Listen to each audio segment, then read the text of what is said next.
computer. Perfect. Awesome. So we are back after a little technical issue. So candlesticks, right? So we got two types of candlesticks.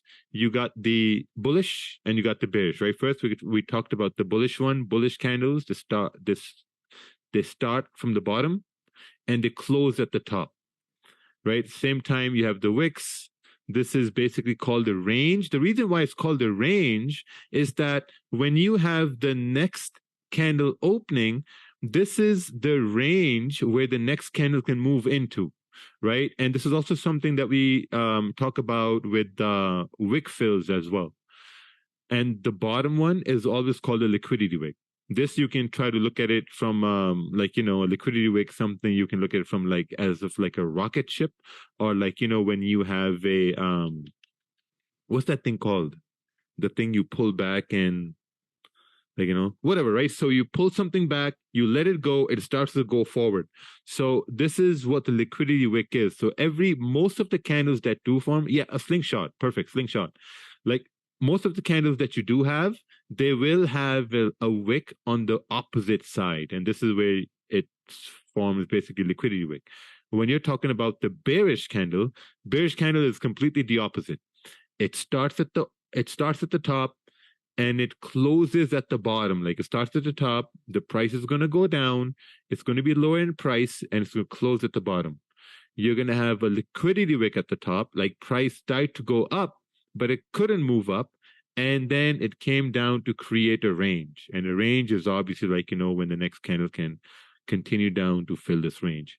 Now, further, we're also going to break down these candles, but just on this simple concept. Any questions on just this simple concept? Probably not.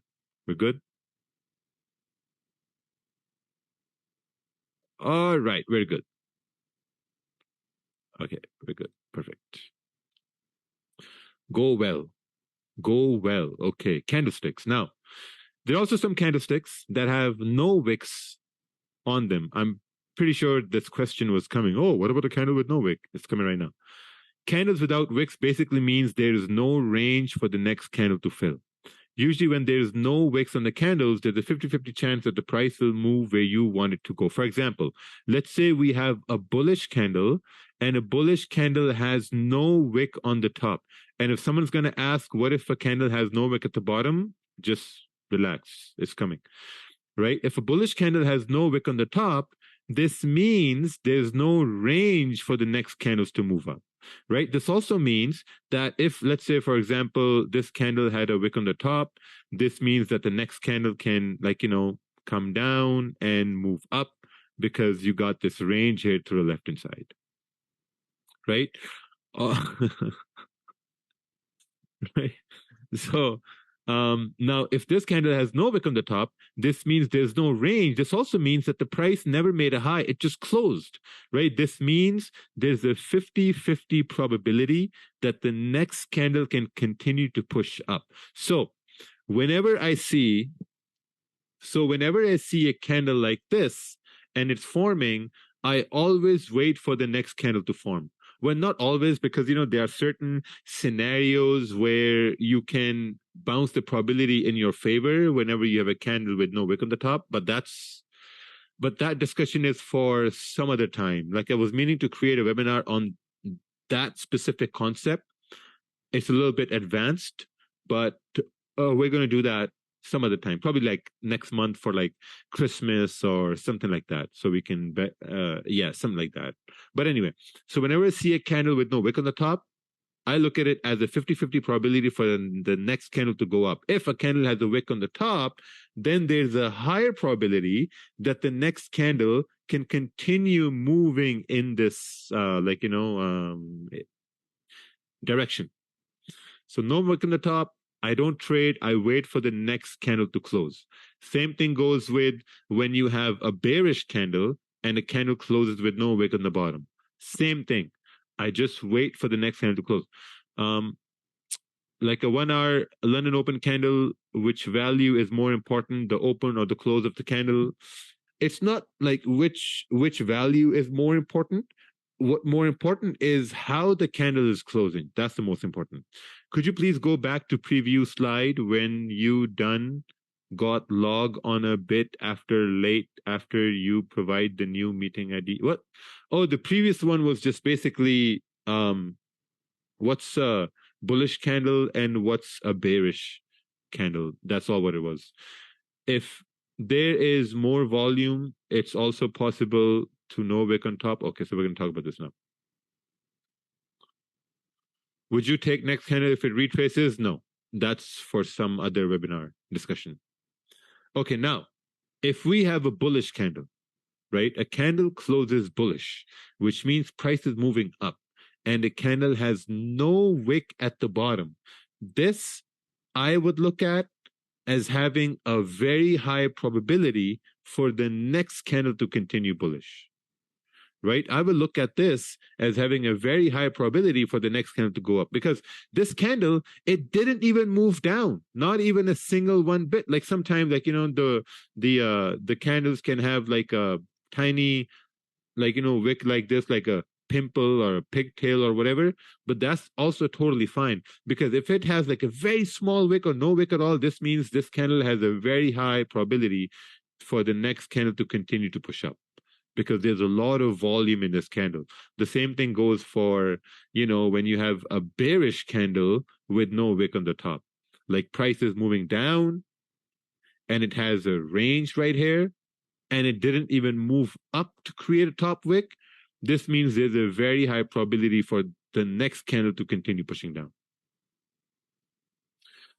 Do you mind expanding a little bit? Because sometimes you take trade with no wicks. Yeah, guys, listen. So I'm going to explain this one more time. Sometimes I take trades when candles have no wicks. And I take those trades because there is a way to move probability in your favor. And that's a little bit complicated, I'd say. That's a little bit complicated. That is not best for this sort of webinar. That's complicated. So we're going to do that maybe next month, because I'm still creating content on that. Muhammad KB smoking some shisha. Beautiful. Okay. Let's take a look at this. Is it possible to have no wick in one time frame? Yes, it's possible, but we're just talking about this scenario right here, candles having no wick. So whenever you have a bullish candle and it has no wick at the bottom, this means there is a lot of volume right there. Okay, we're good with this. Candles with no wicks. That's it. We're only discussing candles with no wicks right here. We're going to talk about risk. We're going to talk about market structure. We're going to talk about trade ideas, like, you know, and stop losses and all that risk. Okay, but for this, candlesticks, just want you guys to be with me over here. Right, just stay with me. Awesome. Let's take a look at this. Now, how does the market move? Right, we've talked about market sessions. We've talked about time frames. We've talked about currency pairs. We've talked about bullish, bearish candles. And we've also talked about candles with no wicks. Now, how does the market move? The market only moves in three ways. We have the uptrend, we have consolidation, and we have the downtrend, right? Whenever we have an uptrend, what does market do in an uptrend? What do we make in an uptrend? In an uptrend, we make a higher high and a higher low, higher high and a higher low, and that's how the market goes, right? We have a higher high right here, higher low, higher high, higher low, and yada, yada, yada, yada, yada, right? And that's how basically the market moves. In consolidation, the market breaks the higher highs and the higher lows and the lower lows and lower highs. So it basically consolidates. It moves sideways. This is how the market moves in consolidation. So whenever you have a downtrend, it's very simple. In downtrend, price makes a lower low, a lower high, a lower low, lower high, lower low, lower high, and, you know, so on and so forth. That's how the market moves in downtrend. We all know this. But when we're looking at candles themselves, right? When we're looking at candles themselves, how do candles move in uptrend? So let's say, for example, you have a candle right over here, right? You have a candle right here, and let's say we have an uptrend and whatever, right? If price is going to go pushing up, if you think the next candle is going to continue pushing bullish, the next candle has to create a higher low, which is going to be right over here, and it's going to make a higher high. This is where you can see the candle is going to push bullish. And this is going to be on the 1 hour time frame, 30-minute time frame, not on the 15-minute time frame as much, but mostly on the 30-minute and the 1 hour time frame. This new candle, if it does not break the low of the previous candle, there's a high probability that the price is going to continue pushing up. Just like this example right here of higher lows and higher highs. Which time frame will you look at to see if the market, can you please be bullish? Yeah, I just talked about this, the 30-minute and the 1 hour. Right? So we're just talking about simple things right here, uptrend, consolidation, and downtrend. Okay, so let's do this right here. And all right. Uptrend, right? Same idea that if you have, let's say, like a price is moving up, we created a support, and if you think price is going to continue to move up, the next candle, it has to respect the low of the previous candle, and it has to make a new high right here. Now the new one, this has to respect the low of the previous candle, and the next one has to make a higher high, like a newer high. That's all what an uptrend is going to be like. When the candles are making higher highs and higher lows, there's a high probability. So whenever you're trying to take a trade, right? So whenever you're trying to take a trade, what you're doing is that, okay, you know what, in like a buying scenario, your stop loss will always go below the previous candle, right? Always below the previous candle. Because stop loss means that if price is going to continue pushing down, if it breaks the low of the previous candle, then you're out of the trade. That's where your stop loss is going to go. Always your stop will go below the previous 30-minute or the 1 hour candle. That's where the stop loss is going to go. So uptrend, where price makes higher lows and higher highs. Very simple, only based on candles. We're only going to be looking at market structure, and we're only going to be looking at candles themselves. Consolidation. At what time does consolidation usually happen?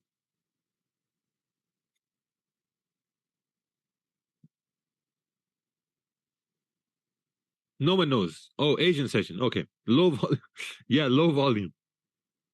Low volume. So whenever we have low volume, consolidation happens, and whenever there is consolidation, we just stay away from that. We just stay away from that. Sometimes there's going to be like, sometimes the market is going to consolidate like this before pre-London session. And whenever it's consolidating like this before pre-London session, you're just like, okay, you know what? I'm just gonna wait for a candle to, maybe close like this outside of this range. So once we close outside of this range, then this means there's a high probability we can continue to push up, so on and so forth. So consolidation happens when there's no volume in the market, and basically nothing is happening at that point. But it can be a fake out. Yeah, exactly. Right. It can be anything. It can be anything. Whenever resistance or support is broken, do you think that the direction of the movement has changed? Yeah, so there are two things that can happen. If a resistance is broken, there's an opportunity for you to ride the initial move up, right? If the resistance is broken, you can ride that move up.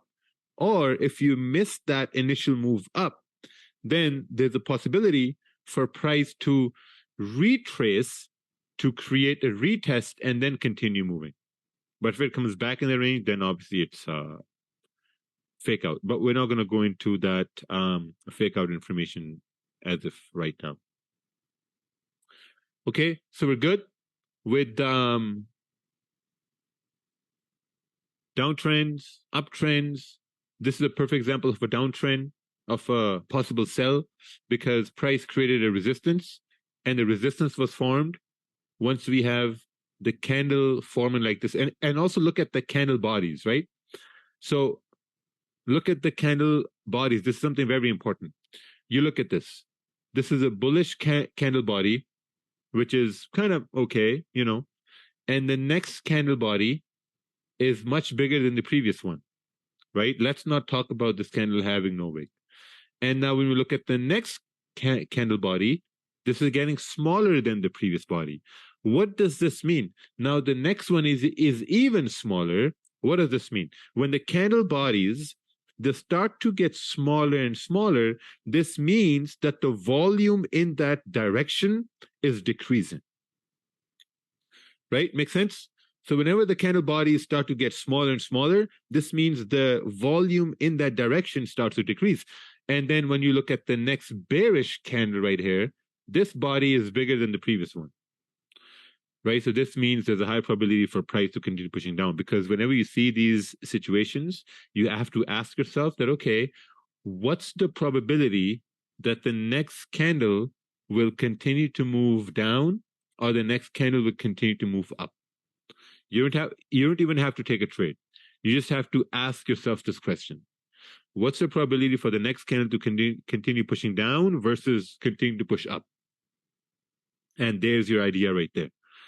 If you have a clean tradable range, but there is 4-hour resistance closer because of 30-minute, will you still take the trade? Yes.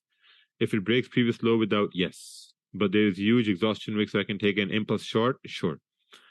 If it's break previous low without creating wick, will it be a good idea to take a trade? No. I'm not going to talk about what if. What if you were born a girl? Then what? Then what are you going to do? Would you be here in this webinar? What if you were born in like Namibia or something like that? So we're not going to talk about any what if scenarios. What has a higher probability? Tiffany's here. Perfect. What's a higher probability for a win, support formed, or break of resistance? Both. Both. It depends on a whole lot of other factors too. Volume in the market, what session, how the 4-hour is formed, was there any news, was there any underlying volume after news, so all those things. Only thing I lose only when I put stop loss. I know when the market is going, but yeah, then you got to look at the webinar, which is called How to Give Your Trade a Second Chance.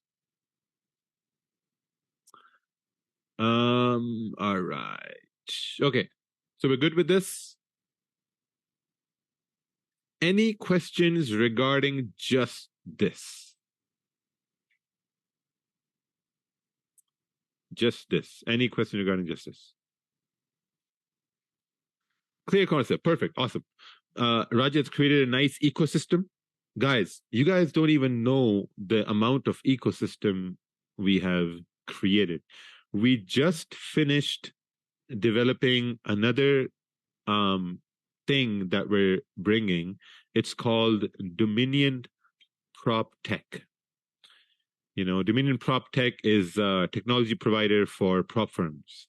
Like prop firms, they pay a lot of money for their tech. They pay something crazy, like 35 to 40%, 50% off of their sales.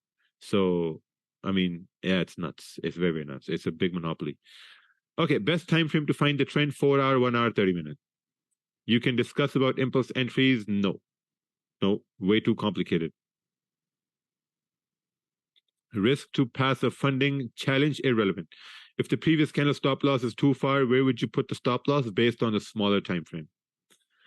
Okay, so I guess we're good with this one, right? Because now the questions are getting a little bit irrelevant. So now we're going to move on to the next one. Perfect. Support resistance. Okay. How do you define a support formed? How do you define a support form? Someone who's very experienced, what's the criteria of a support form? Wow, Mahmoud looks so comfortable with that shisha on the sofa. Beautiful. Support formed a bullish candle after a bearish candle. That's 100% correct. Right?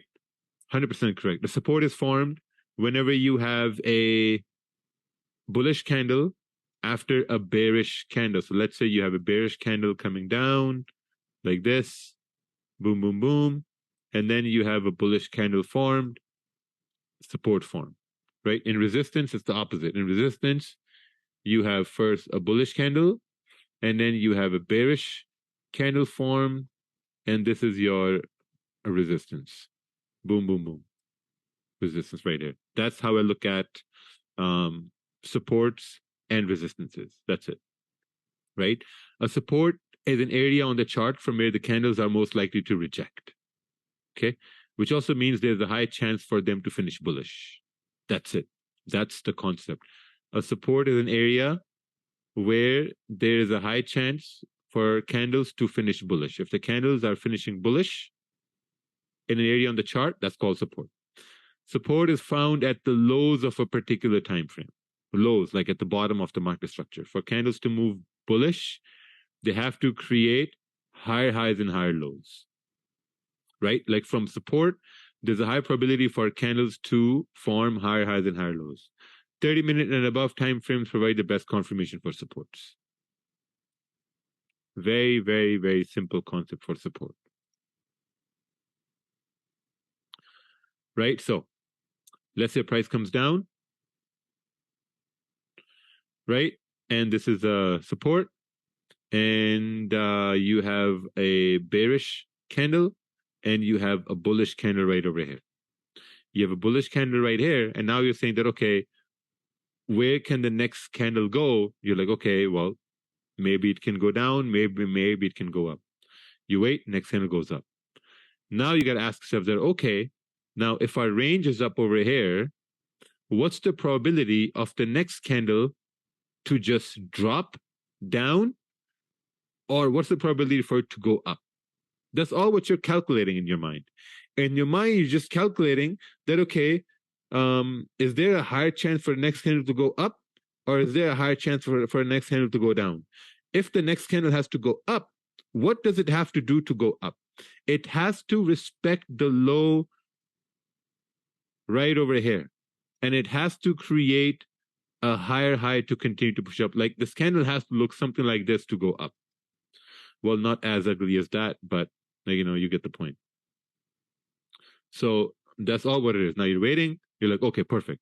Next candle did go up because now we're making higher highs and higher lows from support. How do you look at wicks when identifying support resistance? Do you include the wicks? No, just the bodies. Just the bodies. Do you call it a support for this? A bullish candle closed after bearish candle, but the candle's high is lower than the previous. Yeah, sure, it's still support form. But I see a support there before because of red candle and green candle, but that didn't work out. Where? Right over here? Where, there, here, where? Yeah, because this candle had no wick on the top. Right? What did we just learn? The candle had no wick on the top. So you wait for the next candle to close. And look how the next candle closed. Next candle closed with a smaller body than the previous one. So this means smaller body means then maybe volume going up is dying. Right? But look at this body, small body, bigger body, and now you're like, oh, okay, maybe volume is starting to go up now. So that's why it has a bigger body. And then this went boom. And then we have a small body right here, and yeah, whatever. Right? Okay. All these candles are from the 30-minute time frame. That's irrelevant. These are from the 1 hour time frame, 30-minute time frame. They can be from the 4 hour time frame, the weekly, daily, so on and so forth.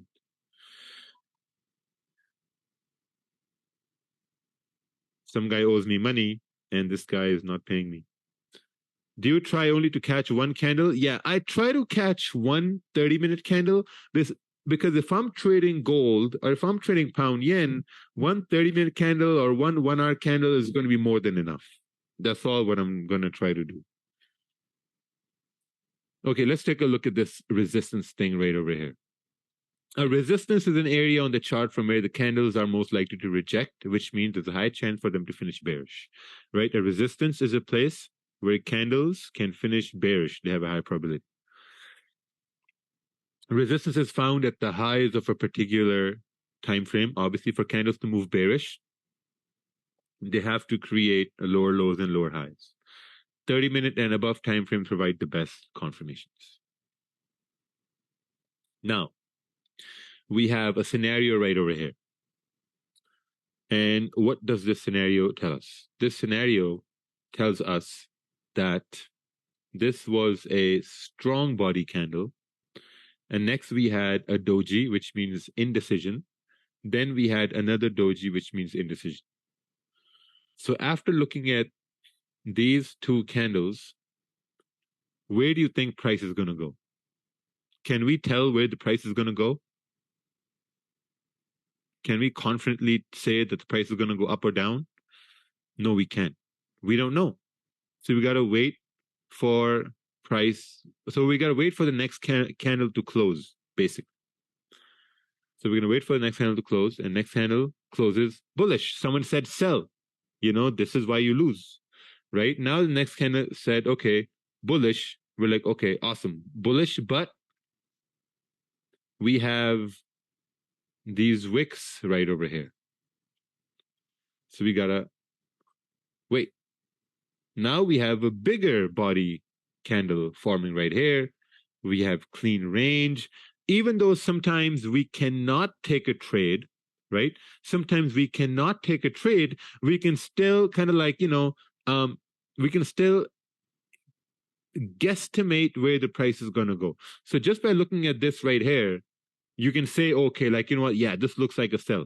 Even though maybe I'm not able to take a trade because, you know, the stop loss is too big or whatever the hell the problem is, but you do know that there's a high probability for the next candle to continue pushing down, right? So next candle pushes down because we created a resistance, we came down and, you know, so on and so forth. And then we continue to move further down.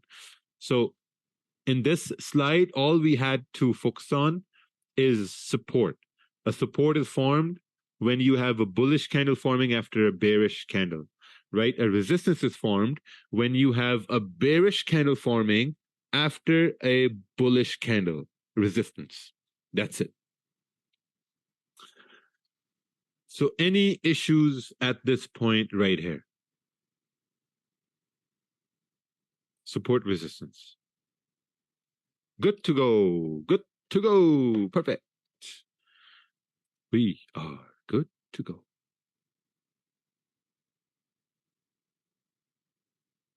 Okay, going once, going twice, going thrice. No breaks. Break time? Break time is for the weak, son. We're not weak. Break time is for the weak. There's no need for breaks. All right, risk management 2.0. Risk management 2.0. How do you define a stop loss? Right? A stop loss is a level on the chart which, once broken, it nullifies the trade. Identifying that level before executing a trade is the first step. Right? So whenever you take a trade, you always have a stop loss identified right there whenever you take a trade. So whenever you take a trade, you know exactly the point on the chart. If price comes there, it's just going to nullify your trade. That's your stop loss. You should always, always, always have a stop loss. When candles are trending bullish, they make higher highs and higher lows. Best practice is to place stops below the lows of the candle, right? So whenever you're taking buys, your stop loss will always go below the low of the previous candle. When either that's on a 30-minute time frame or the 1 hour time frame. When executing a buy, candles have to respect the lows of the previous candles. For example, right? We have an example right over here. Hungry lunch? No, I haven't had lunch. I haven't had breakfast. I haven't had lunch. My first meal of the day is going to be in 3 hours. I'm still hungry, but I'm not hungry for food. I'm hungry for success. So yeah, that's what I do. You know, also sometimes, like, you know, when I sit to eat, I don't eat when I'm full. I leave some of my tummy empty because there's that hunger of success. Because once you fill your stomach with food, you get lazy, you want to go to sleep and this and that. So yeah, no. Okay. All right. So now let's say we're at the support and we have a candle that's closing bullish right here, right? And you're saying that, okay, we are at support, candle's closing bullish, and I want to take a buy. And whenever you're taking a buy, your stop loss will always go below the previous candle, right? If this candle breaks the low right here, then your trade is no longer valid. And I know a question is going to be there. Oh, yeah, Raja, sometimes, the candle comes down, it breaks the low, and then it continues to move up. We have a webinar on that as well. We have a webinar on that. So we're just going to focus on this. Then we have a support, and candle forms a support. Your stop loss goes below the previous candle all the time. Right? And then we come down and whatever. Now, when candles are trending bearish, it's the complete opposite. They make lower lows and lower highs. The best practice is to place stops above the highs of the candle, usually 30-minute or 1 hour, when executing a sell. Candles have to respect the highs of the previous candles, right? Whenever you're taking sells, the candle has to respect the high of the previous candle. For example, let's say we're right over here, candle comes up, bullish candle, and then it's followed by a bearish candle. Now you have a bearish candle at resistance, and you want to take a sell. Whenever you want to take a sell at this point, your stop loss will always go above this candle right here. And you're expecting the next candle to continue pushing down. That's all what you're doing. If this candle breaks the high, then the sell is invalid. It's not going to work. Take a look at this right here. Right? Even if it forms a wick, it has to respect the high of the previous candle. And the price moves up, moves down, and then the candle bodies start to get smaller and smaller. So, right? That's the case right here. Risk Management 2.0 is where to put your stop losses. Your stop losses, when you're trying to take buys, they go below the previous candle.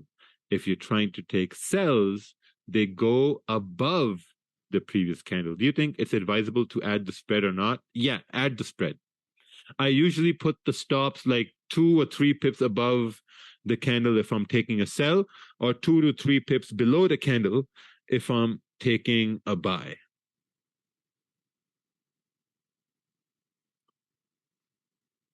Man, I did legs today, so my legs are cramping a little bit. How can you use Fibonacci in a trade? Wrong answer right there. Fibonacci, I don't use Fibonacci's. I don't have Fibonacci's, I'm sorry. Okay. Momentum versus volatility. Momentum versus volatility. Volume is determined by the time of the market you are in, right? So whenever you're looking at the volume, or whenever you're trying to identify when there's going to be volume in the market, it's determined by the time you are in. Price moves much faster when there's volume in the market, right? Much faster when there's volume in the market. What are some things that identify volume in the market? Market open, has a lot of volume. What do you think about to increase the stop loss? I don't think nothing about to increase the stop loss. Market close, news events, breaking news, and speeches. These are what basically bring a lot of volume in the market. Next, we have volatility.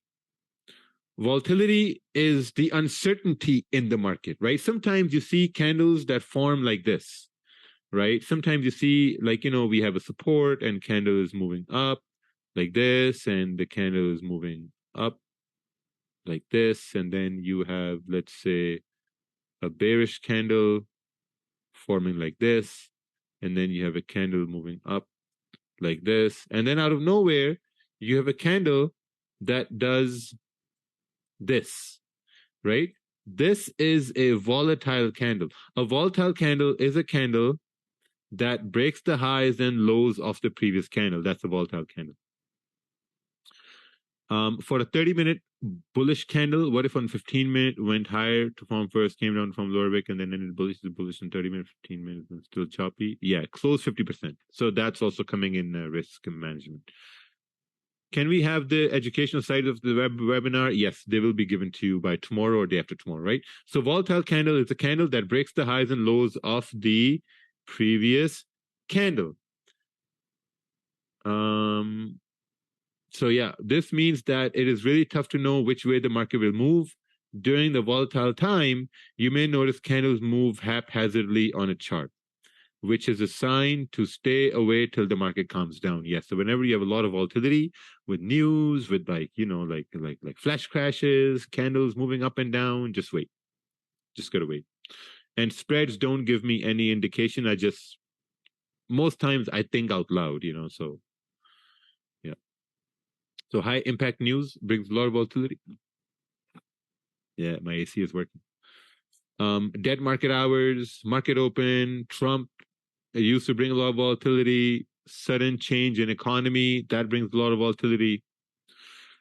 Now, momentum is the byproduct of volume and volatility in the market. Without any volume, price can never be in momentum.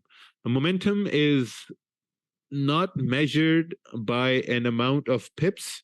Momentum is basically measured by the amount of movement there is in the market. Like if price is moving bullish and we're creating support, and there's volume in the market, then you can say that, okay, there's volume in the market, we're creating support, price is bullish, this means the momentum is also bullish. What's the longest period you have taken a break from trading? Probably 2 months. We've been working on the brokerage 2 months. So momentum, stuff like that. So I don't like to put a lot of weight on, oh, there's momentum or there's volume, there's volatility. No, I don't do that. All I do is I look at the time that I'm going to trade. Let's say I look at pre-London, London Open, and I see that, okay, pre-London and London Open, there's volume at this time, so I'm only going to focus on this. That's all what I do. But I try to keep these things in mind too, momentum. So the thing that causes a lot of momentum, and what momentum really does, is that it will break support and resistance zones. So whenever you have volume in the market, guys, listen to this very, very carefully. Whenever you have volume in the market, you will have price breaking support resistance zones. There will be changes in trends, and there's going to be formation of large candles, right? Anticipating price to reach zones and targets. Do you have FOMO looking at these candles? Oh yeah, I get FOMO sometimes, but I know that if I have FOMO, I just call it a day and then I come back the next day. On a breakout, say a bearish breakout, do you always wait for price to retest the support? Yes. How do you look for TPs when we have multiple resistances? We'll take a look at that. What is FOMO? FOMO means fear of missing out. Yeah, Trump. Awesome. Let's move on to the next one right here. Which break of support resistance zones are most important? The first ones.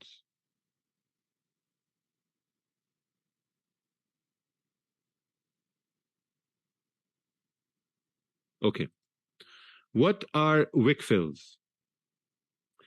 Wick fills are filled whenever price is in momentum and there's volume in the market.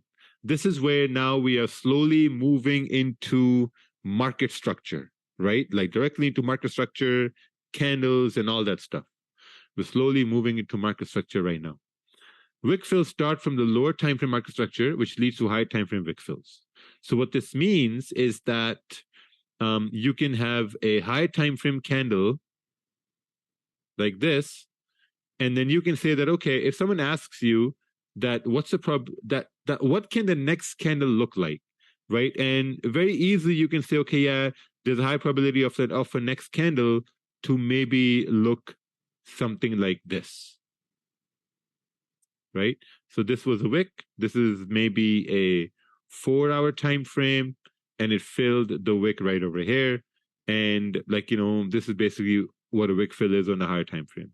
But on the lower time frame, there's not going to be a wick fill, but there's going to be you're going to be looking at some sort of a market structure to do this wick filling. So what we're going to do is we're going to break this wick fill down into market structure. That's what we're going to do. Are you ready? Is it safest, for an example, if you are bullish, to wait for the 4-hour support before yeah, you can do that too. You can do that as well. Now, let's say we got the high time frame right here, right? We got the high time frame, and the candle is bearish right here. Now, if this candle is bearish, we have to break this down into the lower time frame. So for example, right, we have a bullish candle. So a bullish candle came in, we maybe created this, like, price went to the high. So let's do this right here. So this is the high right over here.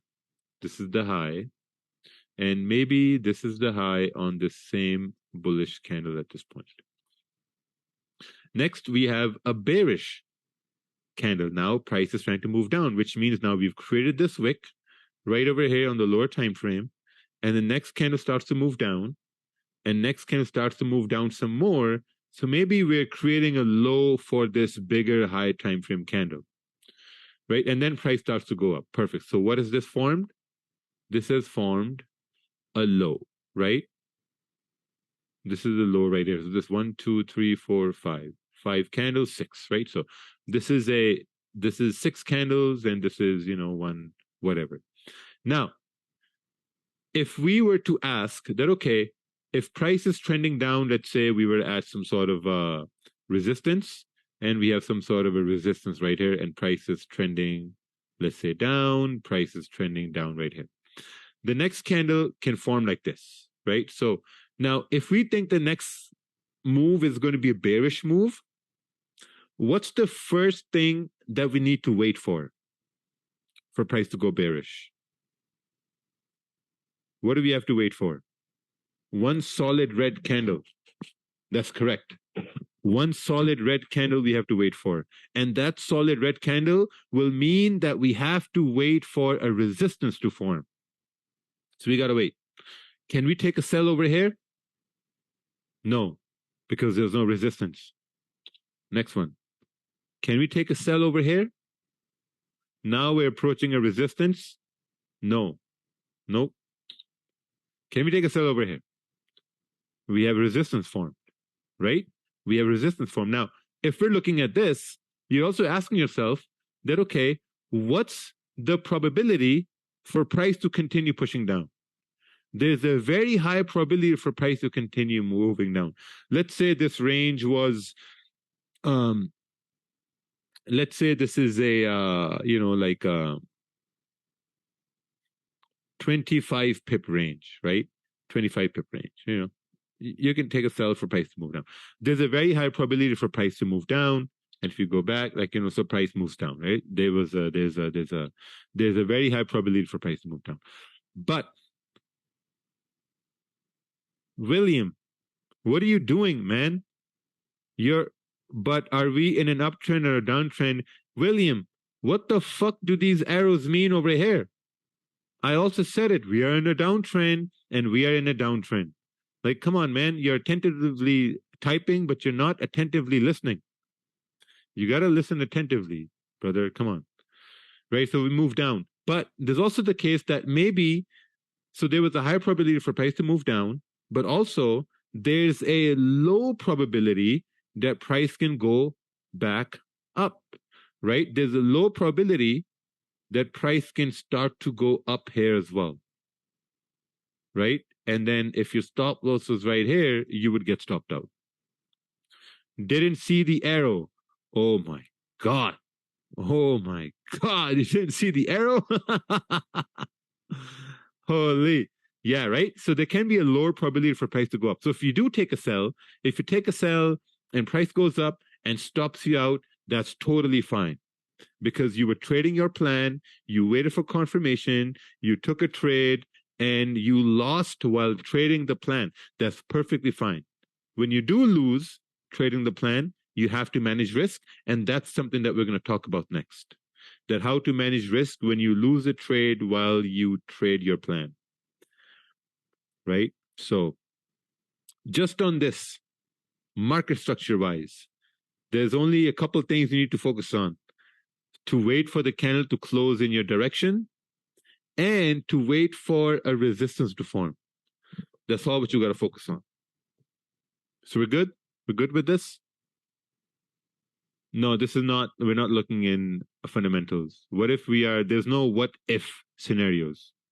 Enter on close or below the low. Enter on close. You have to enter on close. Awesome. Perfect.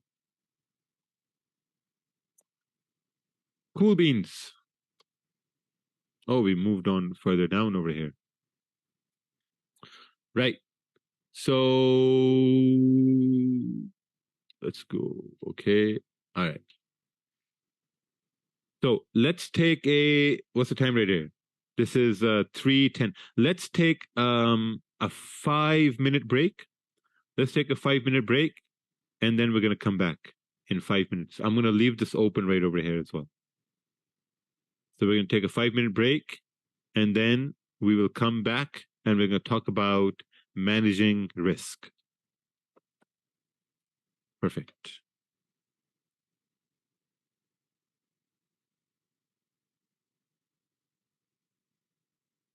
All right.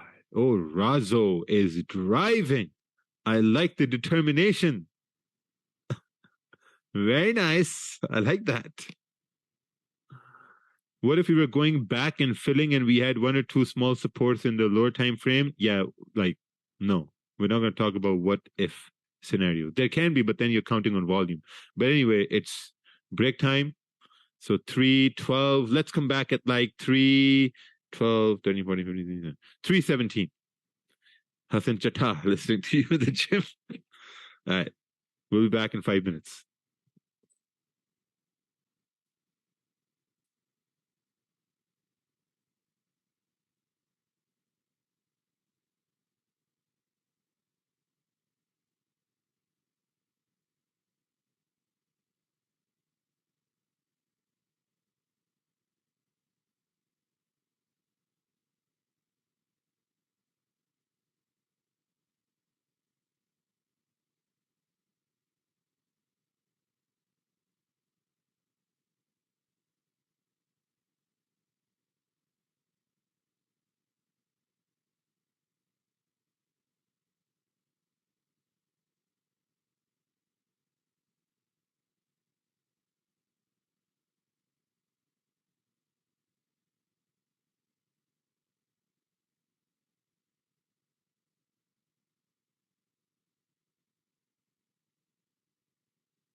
Where's the thing here that shows you the volume? Oh, right there. Look what I have. So I'll show you what I eat normally. I make boiled egg peanut butter bites. Is that a real gun? Yes. So look at this. I take boiled eggs, I cut them in half, and then I fill the boiled eggs with peanut butter. Like that, like that, like that. And it's so good. Oh, it's very good. Protein, nutrients, right? It's amazing. But sometimes if I'm like, have the munchies or whatever, then I'm going to add ketchup to this mix. And that's so nice. You got the eggs, ketchup, the sweetness, and peanut butter.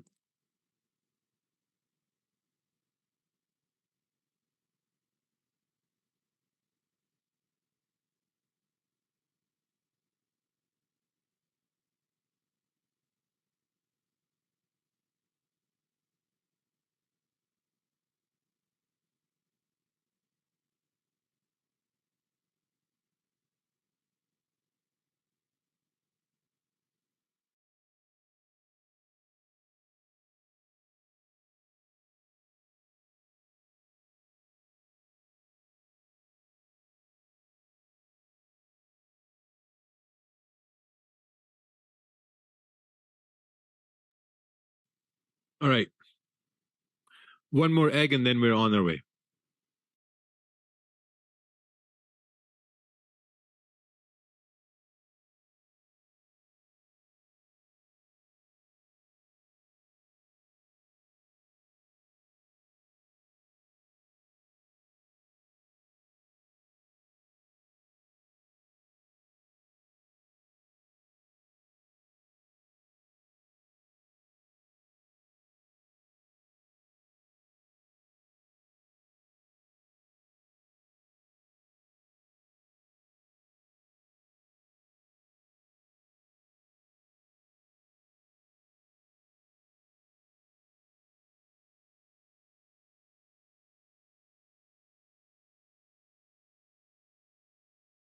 You need so much energy. No, I don't. I don't actually. So this is my first meal of the day.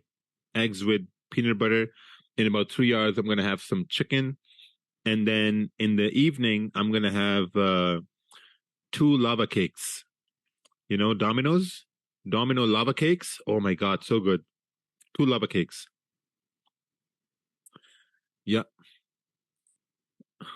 Sorry, question. I want to review a trades taken on multi-million-dollar account on my FX book. Can I do that? Yeah, maybe I'm going to release that sometime, but not at this time, no, because it's something private I'm running for myself. But anyway, risk management 3.0, very important. Using dynamic risk versus static risk, how to cut losses short, right? So first, we need to understand the market structure. And that's something that we did with the previous slide with wick fills and market structure, right? So now we're going to look at how to cut losses short. For example, let's say we got a bullish candle coming up towards resistance. We're coming up towards resistance, right? And then we have a bearish candle forming. This means we have a resistance formed at this point. Now you have some sort of, oh my God, man, what are these questions? I'm just going to close the chat over here. When we should take the entry after closing or breaking of the previous. I'm talking about risk management, and this guy is asking about when we should take the entries. Like, come on. What? There's a specific webinar on this in the database if you're not in the database. Now I'm going to leave it on because I like to roast people here and there. So anyway, we got resistance formed, and now you're like, okay, we got resistance formed. What's the probability for the next candle to continue pushing down? You're like, okay, there's a high probability for the next candle to continue pushing down. So what I'm going to do is I'm going to have let's say a 3% risk right over here. So let's say you're using a static 3% risk. You take a sell right here, and you're saying, okay, now the candle is going to go down. Now, if, for example, so let's say your stop loss is right over here, right? If price comes up and hits your stop loss, you're losing 3%. Make sense?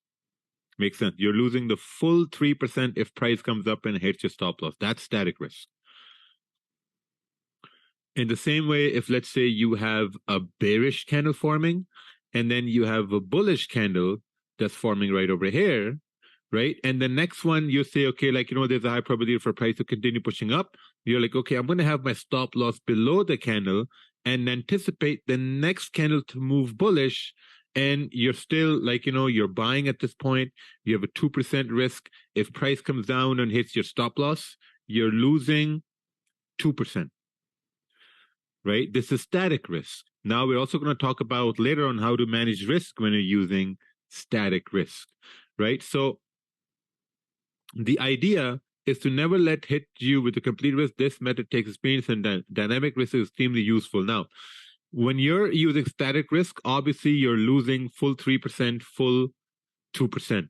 But let's say, for example, you're not using static risk. Let's say you're using dynamic risk at this point. So let's remove all this. And let's start to use dynamic risk now, right? 3%. So let's say you take your first sell right over here, and this first sell is now you want to break down your 3% risk into 1%, 2, 1%, and 3, 1%, right? This is your 1% risk. And you notice that, okay, price is starting to retrace now. And as price is retracing, you're like, okay, I know price is going to go down and price is retracing. And as long as this candle does not break the high of the previous candle, I think the sell should still be valid. So you say, okay, you know what? I'm going to add another sell, which is going to be 1%, right? Now, total, you have 2% risk running. Now, what I like to do is if I have 3 positions that I can add, I'm going to add 1 at the start. I'm going to add 2nd at the retrace. And if price, let's say, starts to move further up and stops me out, how much am I losing out of the 3% if I get stopped out at this point? How much am I losing? 2. Right? I'm going to lose 2% if it hits my stop loss. So what happened? I manage, well, whatever the risk is, I'm losing less than 3% if price hits my stop loss. Now, if I have these two open and I'm like, okay, like, you know what? Price moved up, whatever, and now price is starting to move back down. As it comes to the entry point, I'm going to add another 1% risk. The third and last position I'm adding once it starts to go in my favor again. Make sense? So whenever you're using dynamic risk, no matter what risk you have, you're cutting your risk into multiple positions, whether it could be 1 position, 2 position, 3 position, 4, whatever, right? And then slowly you're deploying those positions onto the charts. Break of the low, that's totally up to you, whatever you want to do. I do it when it crosses the entry, right? So you enter first. Let's do this again on the buy side, right? So let's say you have a buy right over here. You have a buy right over here. Your total risk is 2%. Now in this 2%, you say, okay, you know what? If I have a risk, 2% risk, and you're like, I want to be super safe. I want to be super comfortable. What I'm going to do is I'm going to open 4 0.5, right? 1, 2, 3, 4. Then I'm going to open 4 0.5. So what I'm going to do is first buy is going to go right over here, 0.5. Once price starts to retrace, then I'm going to add another one, 0.5. You're like, okay, perfect. Now that these two in, my total risk is 2%. I have 2 positions in because I'm using dynamic risk, right? Then price starts to go back up, comes to your entry point. You're like, okay, let me add another one. You add another 0.5. And now you're like, okay, you know what? Now I want to add 1 more. So you've done 1, 2, 3, right? And now you're like, okay, the second one, the last one you add as price breaks the high, 0.5, dynamic risk. That's how you use dynamic risk, right? Like whenever you want to enter a position, you enter your smallest risk first. When there's a retracement, you add to that as long as it does not break the low of the previous candle. As long as the low is respected in a buy, you add the position. And once price starts to go back in profits, then you're free to add more if you really want. Do you wait for bid and ask? I don't look at bid and ask, I look at the full spread. How do we know 0.5 in Magic Keys? Mine only seems to allow me to go to 1%. Yeah, there's an update for that actually. This will be a 4 separate trades on the same pair at the same time. Yeah, this will be one trade idea, but you've broken your risk into 4 different positions.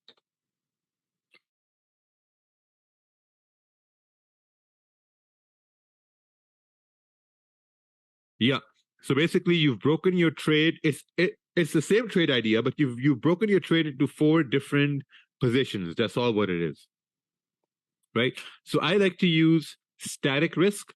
I don't use, like, very rarely I'm going to use dynamic risk. Not all the time I'm going to use dynamic risk, but most of the time I'm going to use static risk, and that's something we're going to talk about in the next slide. But so far, right over here, we're good so far with dynamic risk. You're breaking your positions, your stop loss remains the same, and you're adding positions slowly. But you got to be very, very careful, because sometimes, we want to add positions too fast.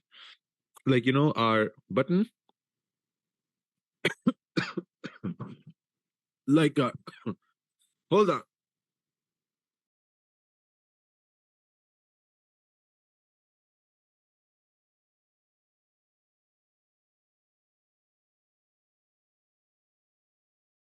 Yeah, so this whole idea of stacking positions and adding positions, that's well executed on dynamic risk. You can't just say, oh, yeah, I'm going to keep on double order. I don't know. That's totally up to you.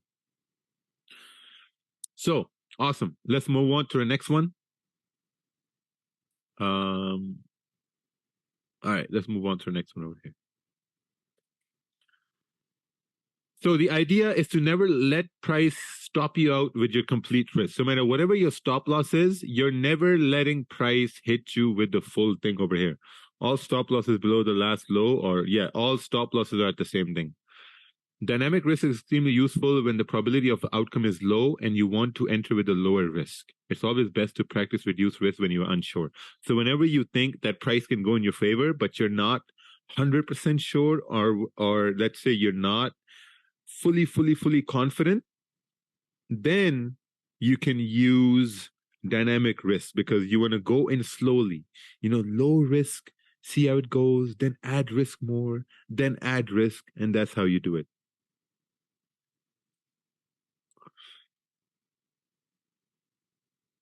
All right. Now, static risk, right? Static risk 3.0. How to effectively cut losses short. If a buy trade is executed on the 1 hour or 30-minute, we expect candles to continue making higher highs and higher lows, right? Right? If a buy is executed, we think candles are going to make higher highs and higher lows, in the anticipation that as long as the candles close in our direction, the trade should be valid, and it's opposite for itself. So whenever you're taking a buy, you're expecting candles to make higher highs and higher lows, right? So on the 30-minute and the 1 hour, if the candles are closing bullish and they're respecting the lows, if on a smaller time frame, let's say specifically on the 15-minute, if a candle closes opposite in your direction, then there's a probability that price may go against you, right? So I'm going to explain this again. If you're taking a buy and the 30-minute candle is closing bullish, let's see right here. Let's say you have a 30-minute candle, it closes bullish, right? And on the 15-minute, let's say you have a bullish candle right here and a bullish candle right here, right? And let's say you take a buy. You take a buy, B for buy, you take a buy. Oh, fuck. Hold on. Let's do it like this.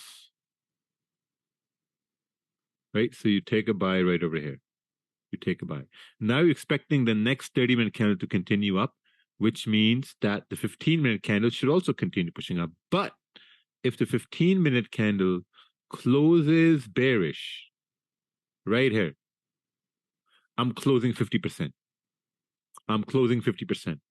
Or if the 15-minute candle hasn't closed and it breaks the low of the previous 15-minute candle, I'm closing 50%. I'm not taking any chances. I'm not taking any chances, because if a low is broken in an uptrend, I'm closing 50%. There's no ifs, there's no buts, there's no nothing. Especially if this is the first trade of the week for me. If it's the first trade of the week, or the first, Monday, Tuesday of the week, I'm closing 50%. Wednesday, Thursdays on the 15-minute, I'll still give it a little bit of a chance. But for starters, the standard of managing risk is if you see on the smaller time frame that the candle closes against you, or it does something that you don't like, you're closing 50%. There should be no ifs or buts around that at all. There should be no hope. Oh no, I hope it's going to go up. No, fuck hope. You're closing 50%. People lose because you don't manage risk. You lose because price is going to hit your stop loss deep. Okay. How many of you guys, when price goes in drawdown and approaches your stop loss, how many of you have this feeling, oh yeah, it's going to hit stop loss? You guys had that feeling before? It's going to hit stop loss and it hits stop loss? Yeah, right? How many times? When it approaches the stop loss and you have that feeling it's going to hit stop loss? How many times? How many times out of 100? Every time. Many times. Many times. And how many of you have had the balls to actually close 50% having that feeling? Very less. Very less amount of times we have those balls to close 50%. You know what this is? We don't trust our instinct. You have to trust that inner voice in you that says, hey, for example, William or Tiffany, right? For example, hey, price is about to hit stop loss. Let's close 50%. Let's close it. That little voice, you have to trust that inner voice of yours. It's that same inner voice when you meet a random stranger on the road and that voice tells you that this is a bad guy, stay away from this guy, you stay away from the guy, right? So whenever price hits your stop loss or comes closer to hit your stop loss, that voice is going to be your friend. It's going to tell you that, hey, it's going to hit your stop loss, manage risk, close 50%. Move my stop loss and thought maybe it'll come back. Yeah, no. Yeah, you got to close always. So whenever price does something you don't like, just close 50%. Right? What does this do whenever you do that? This reduces risk in a possible trade. And never close full. The reason why you should never close full is what if price starts to go in your favor again without hitting your stop loss? Right? So it's going to reduce risk in a possible bad trade. It's going to alleviate some stress. It's going to have you not having to worry about the trade. Do you then add back to the position? Yes, I do. And there's a webinar on that as well. It increases your confidence. So let's look at the example over here. You have a high time frame, right? You have a high time frame, 30-minute candle, bearish candle coming down to support. Question is, can we take a buy? No, we can't, because it's the bearish candle. Okay, no problem. Next, we have a bullish candle. Can we take a buy at support? Yes, we can. So we'll take a buy, right? Boom, we take a buy. Now, this 30-minute candle, what does this look like on the 15-minute time frame? Two bullish candles form like this. Perfect, right? So this means that the next 15-minute candle can create a lower wick, but it shouldn't break this low, and it should continue to push up. Now, we wait. Next 15-minute candle, it breaks the low of the previous 15-minute candle, right? So for example, let's say we took a buy right over here, right? Which means we took a buy right over here. And this 15-minute candle broke the low of the previous 15-minute candle. I'm closing 50% right here.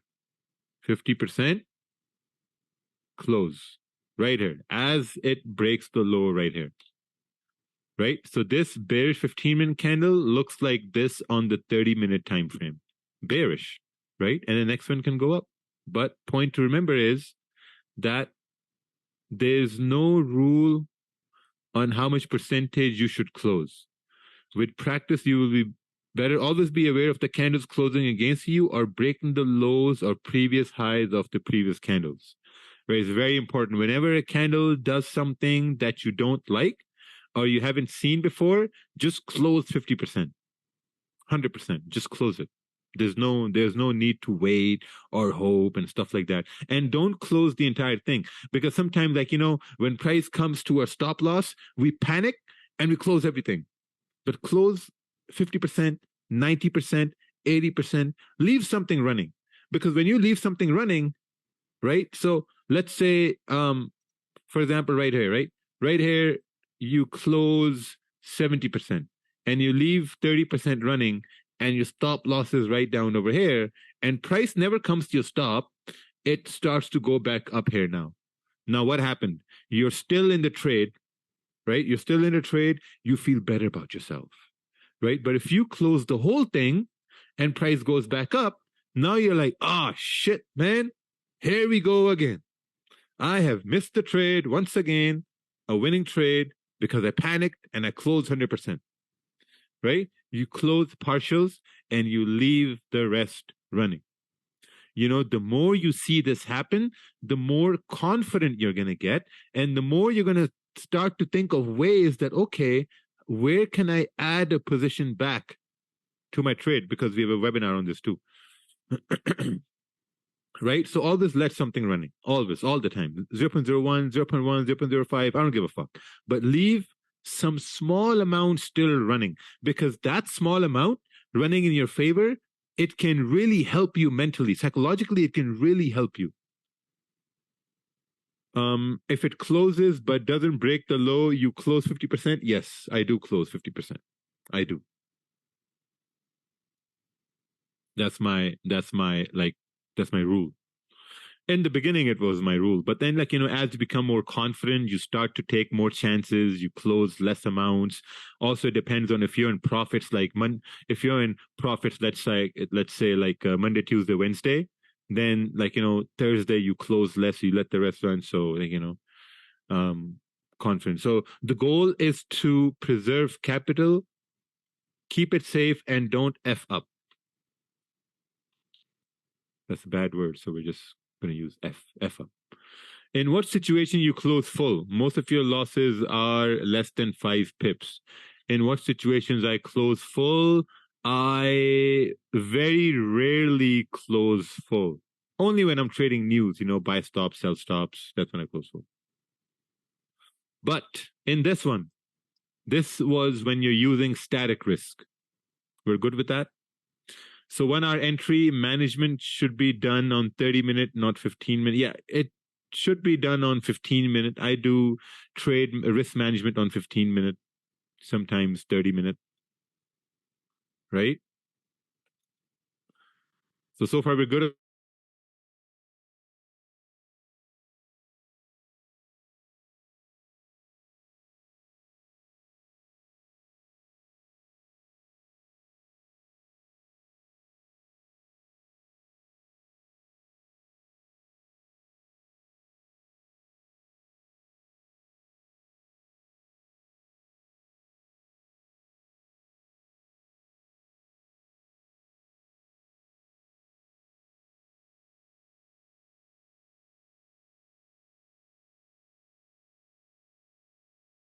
Yeah, my mic was on mute because I was having my egg.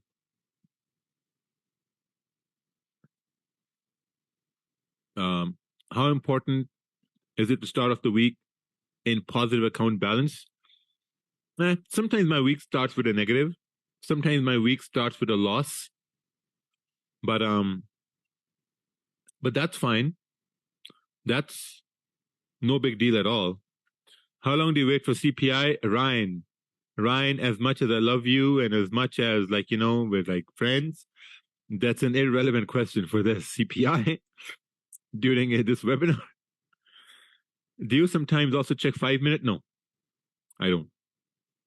I have to go. What a learning for webinar so far. I will probably rewatch it. Thank you, man. Thank you. Appreciate it. Yeah, we will do webinars like this. There's going to be one more done in December when we have the holidays. In December, we'll do another one. Okay. Bicep time. Whoa. Biceps. Okay. Technicals, support, and resistance. A support is a level on the chart where candles are most likely to reverse after dropping, right? A support is a level on the chart from where candles are most likely to reverse after dropping. Usually a bullish candle on the 30-minute time frame or higher. After a bearish candle can simply form support. So it's basically like, when does support form? Do you move your stop loss? Never, ever, ever move your stop loss. Never move your stops. Moving stop losses is not advisable, as Christine said. This will only increase your loss of capital. That's absolutely true. A resistance is a level on a chart where candles are most likely to reverse after moving up. We've talked about this as well. Resistance is formed when you have a bearish candle forming after a bullish candle, right? All support resistance zones are just zones. It's never a specific price. Okay, let's talk about this, right? Let's talk about range and zones, right? A range is the distance. Okay, so we have these two zones right here. We have a top resistance zone and we have a bottom support zone. Let's say price is coming down to support, right? To support, and we form a bullish candle right here. Let's say this is a 20 pip range. 20 pip range. Is this a good range to trade? 20 pip range. Is this a good range to trade? This is a bad range to trade. Because at the same time, this candle is, let's say, 5 to 8 pips, right? So this is less than a 20 pip range now for price to move up. But let's say if this is a 40 pip range, then it's a very good range to trade, right? So your range has to be good too. So for me to trade a range, or for me to execute within a range, my range needs to be 25 pips and above. If I can have a 25 pips and above range, I think that's a very, very good range. And I'm always going to try to trade that range. 25 pips and above, that's a good range for me to trade, right? Also at the same time, let's say, for example, okay, let me see what's ahead of this right here.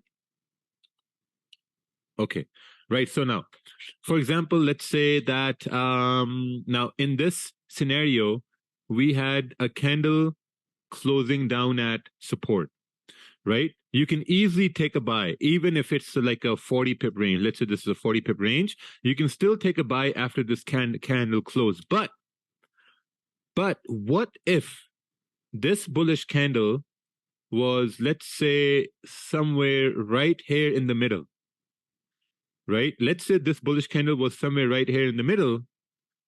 Now, can you take a buy at this point if it's in the middle? If the candle is in the middle of a range, right? What's the probability that price will continue to go up versus continuing to go down, right? Let me ask you another question. Is it safer to take a buy from support, or is it safer to take a buy in the middle of a range? It's safer to take a buy from support, right? At the same time, is it safer to take a sell from resistance versus is it safer to take a sell from in the middle of a range? From resistance. If you take a sell from resistance, there's a very high probability price will go down. If you take a sell from in the middle of a range, there's a 50-50 probability price may go up or it may go down, right? So we're never executing on a probability that's 50-50. We're never doing that. We're always executing when there's a higher probability. Like a lot of guys, what they do is they will take a buy right over here. Right over here. After support is formed. Right over here, they'll take a buy. Right? This is a little bit risky. Then some guys, what we'll do is they will take a buy right over here. At this point here and say, oh yeah, I'm going to take a buy. No, man, like we've already moved 1, 2 candles. You can't. Which range do you usually use? 30-minute to 1 hour. I don't care about the 30-minute or the 1 hour range. I care about the size of the range. I care about the size. If the size is 25 pips and above, I'll execute in that range. So yeah, so in this slide, all you got to focus on is range. How big is your range? And are you taking a trade from support or are you taking a trade from resistance? Is it necessary to calculate the amount of profit loss, or rather it should be amount of 25 pips? The range should be 25 pips. I don't look at profit loss. I look at the range that I have over there. Right? Now we're going to get to some fun part over here. What's the time? We're on track. Oh, candle trends. Trending candles. Candle trends are mostly noticeable in trending market, right? What type of a formation do candles make when price is moving bullish? Higher highs and higher lows, right? A candle trend would either start from support or resistance, right? A trend is either going to be a downtrend or an uptrend. Sometimes you execute in a small range and then market fly to your favorite site. Yes, sometimes I do that because I've been trading for about 8 years. I've been profitable for 6 years. So I have that experience, experience counts. It's like, LeBron James. LeBron James may say you have to shoot a certain way, but sometimes he may shoot a different way. And you're like, hey, you said shoot this way. He said, no, but you can also shoot, how do you determine support resistance zone? How many points? Oh my God, man, brother, you determine support resistance zone like after. Best form of confirmation is on the 30-minute and a higher time frame. So we're going to talk about confirmations. They're mostly on the high time frames, lower time frames, but mostly the confirmations are always going to be on the 30-minute time frame. If a trend is bearish or there is a confirmation at resistance, candles will make lower lows and lower highs, right? If the trend is bullish or there's a confirmation at support, a confirmation at support means a bullish candle forming at support. Okay? That's the confirmation. If you have a bullish candle forming, a healthy bullish candle forming at support, that's the confirmation. And that means there's a high probability for price to make higher highs and higher lows. This right here is a good candle trend, right? Candles are making lower lows and lower highs. This right here, another good confirmation of candle trends, candles making higher highs and higher lows. This is not candle trend. This is formation of support. Now remember, I'm not going to talk about points. This is formation of support right here, right? This right here is a formation of resistance. This is not candle trend. This is formation of resistance. Right? We're good? We're good. When candles are trending, they must respect the highs in a bearish trend, and they must respect the lows in a bullish trend.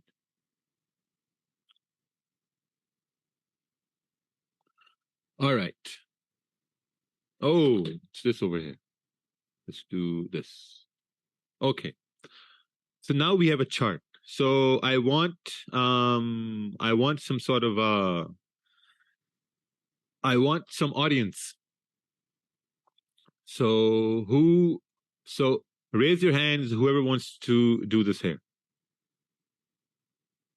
Hands raised. NR. All right. Asked to unmute. Perfect. Asked to unmute. Hello? Oh, nothing. Next one. Christine, there we go. Asked to unmute. how to raise hand? It's a little tricky. Hey, Christine, how are you? I'm good. How are you? Good, good. So what's happening right over here? We're in a downtrend. We're in a downtrend. Perfect. And how are the candles forming at this point? We form support down here. Okay. Here. Yeah, yeah. We form support. So do you think this is a good idea to take some sort of a buy at this point?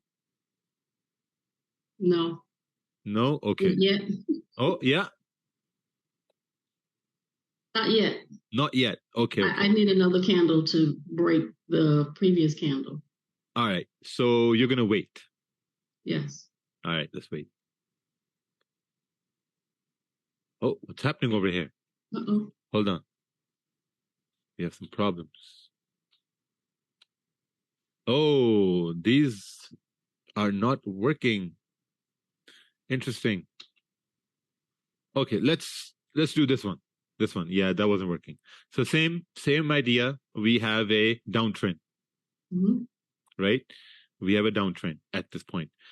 So we can't take a sell. Right. We already missed it. Yeah. And we can't take a buy. So we wait. Oh, perfect. We wait. Now we have a bullish candle forming right over here. Okay. So we have support. Okay. We have support. We have support. And we have resistance right here. Yeah. Okay. Okay. So in a downtrend, do you think this is going to be a good idea to take a buy maybe to fill this range? No, that doesn't look like a big range. Yeah, that's correct. All right. So what do we do? If we're not taking a trade, what are we doing? Waiting. We're waiting. Perfect. We're waiting. Awesome. Oh, look at that candle over there. Oof. Does this look like a good buy over here or a sell? No. Nothing. No. All right. Not yet. We're waiting. So we're waiting. Perfect. Oh, look at that. Bullish candle. Okay. But we have resistance. We have resistance. We're too close to the top. Yes, we are too close to the top. So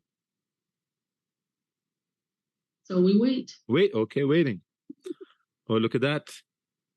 Now the body is getting smaller. Okay, that's good. This is good. Yeah, that's good, right? That's good. Waiting. The hardest part is just waiting when the candles are moving, right? When the candles are moving, you're like, oh, sell, oh, buy. but when the candles close, then you're like, okay, then we gotta wait.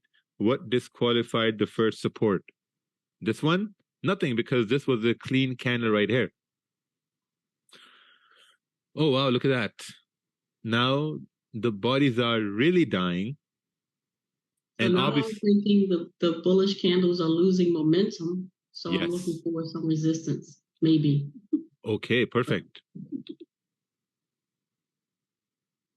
Oh, nice. Okay. So in a downtrend, we have this thing formed over here.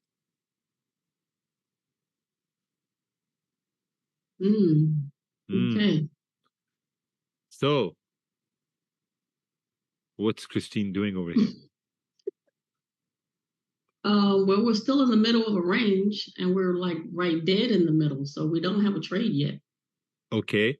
But what information do we have? Okay. So let's talk about the information at hand, right? Okay. The trend. What's the trend? Downtrend. It's a downtrend, DT, right? Downtrend. Mm-hmm. And volume. Do we have volume in the market at this point? So all the scenarios are going to be, pre-London, London Open, New York session, and all that. That's a nice full body bearish candle. So I would say yes, there's some volume. There's volume because there's a nice, healthy, bullish candle, right? Next thing is, do we have range? Yes. This range, it may be like a small range, right? Doesn't look like a big range, right? So we have a small range. Now, nice. Okay, so we have a downtrend, we have volume, small range.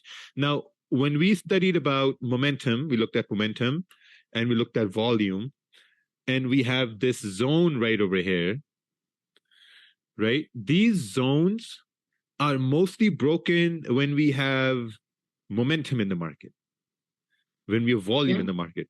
Okay, so even though if you don't want to take a trade, right? If you don't want to take a trade, where do you think that the next candle is going to go? Will the next candle will go bullish or will it go bearish? Bearish. I think it's going bearish. It's going to go, like there's a higher probability it's going to go down. Yeah. Even though you're not executing on it. Right? Okay, let's take a look what happens to the next one. Nice. Okay. It went down. Right? So the entry could have been at the break of that previous candle after that little wick formed and then it broke the previous body. Yeah. But even then, even if the candle was in the middle of a range and you weren't confident, okay, yes, in the middle of a range, but we have a downtrend, we have volume, it can go down. It's okay to test it out with smaller lot sizes. Okay. Yeah. Just take a, yeah. Good stuff. Thank you. Very good, very good. So, right? So like all this take with a smaller lot size, it's not about why are we not executing here? Could have executed, but with a smaller lot size, some people are going to be more confident. So they may execute with like a regular lot size in the anticipation for price to move down. But the whole idea was that we had a trend down and we waited 1, 2, 3, 4 candles to have a resistance form. Yeah, and also this was a rejection here too. Some people are pointing that out now. So that was a rejection here as well. Okay. Awesome. We continued to move down. Oh, what's this? All right. We want another volunteer. Let's see here. I'm gonna do this one thing here. I'm gonna do any mini man. Alright, we're getting Rook. We're getting Rook over here. Asked. Okay, thanks. Hey. I hope you're all doing fine. This one is a bit harder, man. Yeah. This one is a difficult one. I think it's. Can you see my mouse or no? No. We can't. Oh, okay. When you had the mouse before, I think there is a resistance formed. Right here. Okay.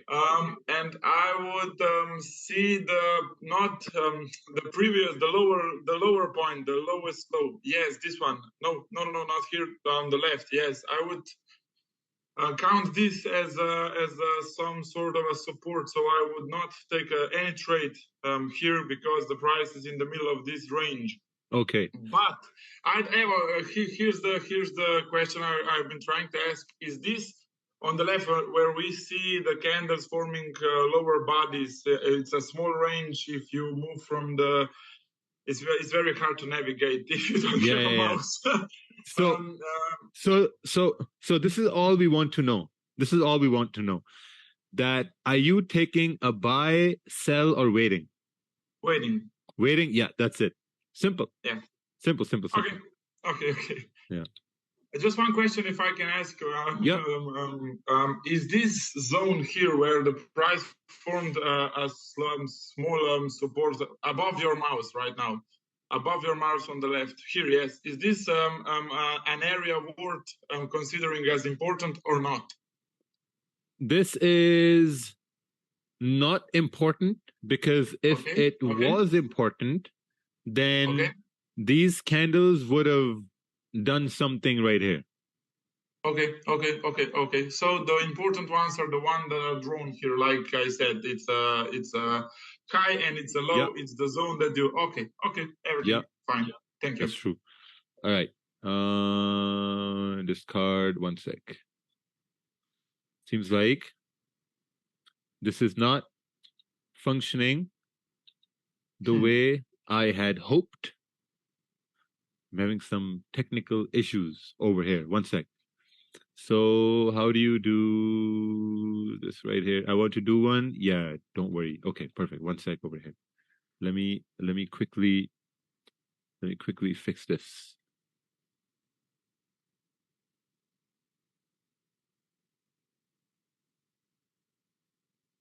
Go right here.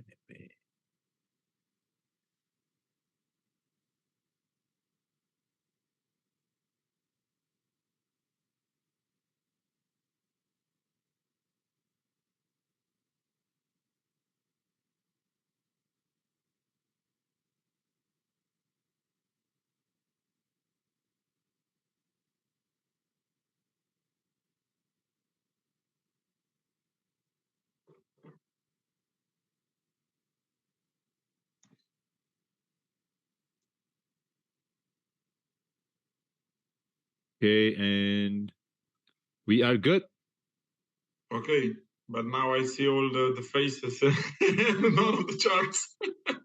All right, there we go. Okay, great. Okay. So we had support. Yeah. And we had resistance right here. Mm-hmm. Awesome. Candle has... Oh, waiting? Okay. Still waiting. Yeah, because it closed without wick on the top, and it's a really small body candle. But yeah. I am seeing a support here, but I would wait for another candle to print for sure. Okay.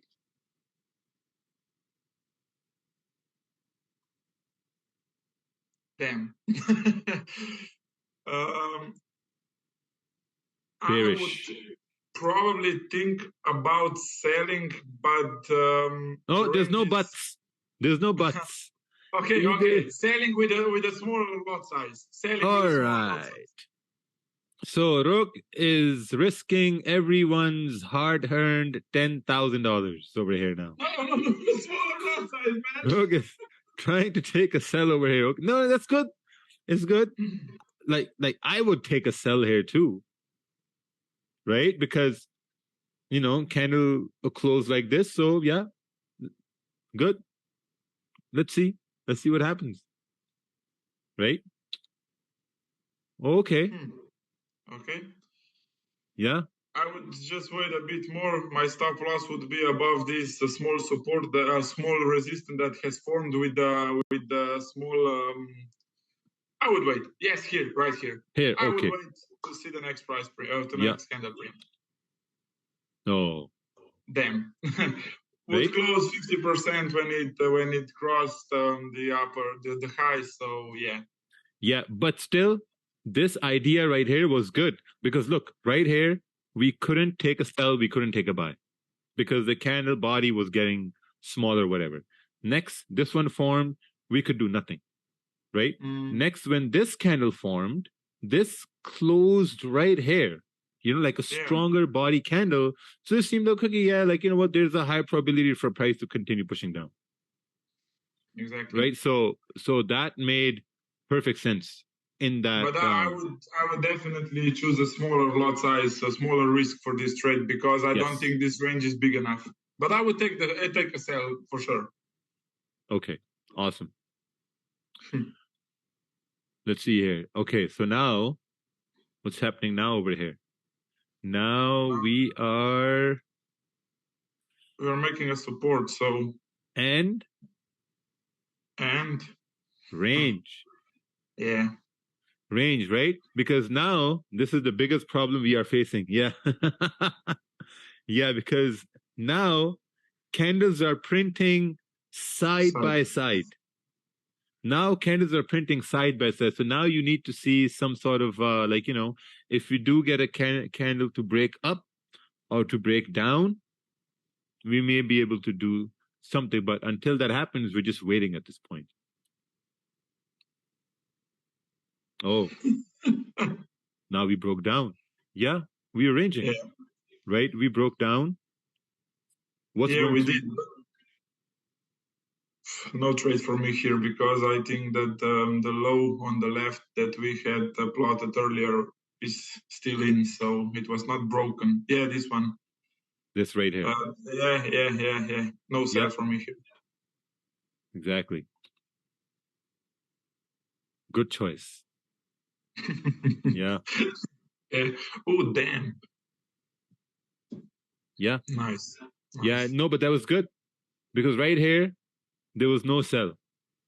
Okay, but can we consider this this last bearish candle which formed and broke our range? Could we consider this and the next bullish one like that the support was respected and the price should continue up now? Yeah, the support was respected, but also there was this resistance here as well, right? Because if we're looking at the 30-minute candles, they created resistance, and this candle, it closed below that resistance. Right. So if guys know about impulse entries, then impulse entries, it would have worked here perfectly well. Right. But we're not talking about impulse entries. We're only talking about candles, like about candle confirmations. So here there was no way. No buying. Yeah. Thank you, man. Thank you. Thank you for a chance to speak. Thank you. Yes. But so this, I would have taken a sell right over here too. And all these examples are from the trades I have basically taken in the past, right? So this, I took a sell, and basically whenever this candle was coming closer to the zone, I closed. I think this was like 10, 15 pips, whatever. And then price just ranged, and my time to trade ended. And later on, I saw price moved up. Then I was like, okay. But right here, this was the sell.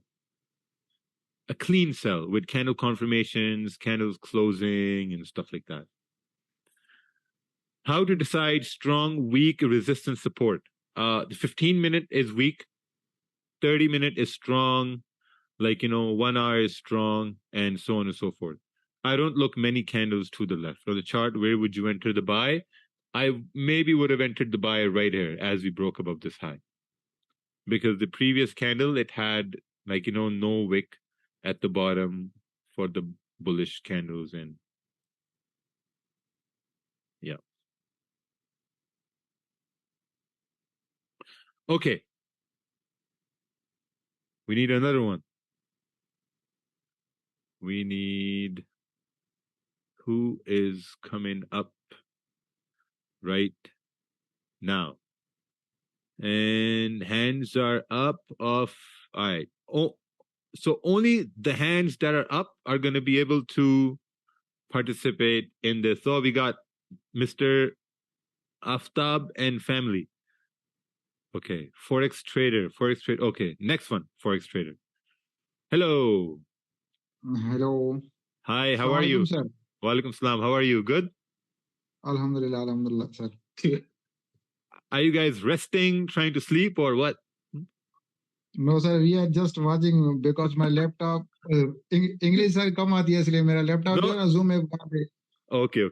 Hang ho raha tha, abhi mobile mein dekh rahe hain. Okay, so what's happening here? What do you see?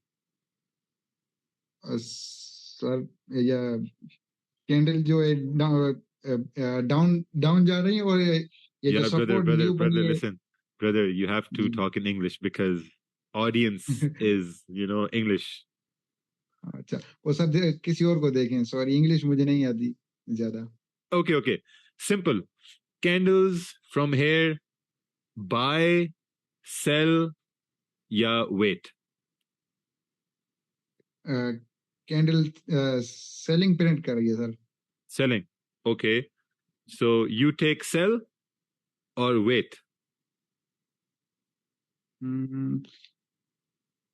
थोड़ा wait करेंगे. ये जो previous जो bullish candle है, इसको अगर break करती तो नेक्स्ट रेंज जो है वो नीचे अच्छी जा रही है. Okay. So Mr. Aftab is saying, okay, so obviously we have a resistance here.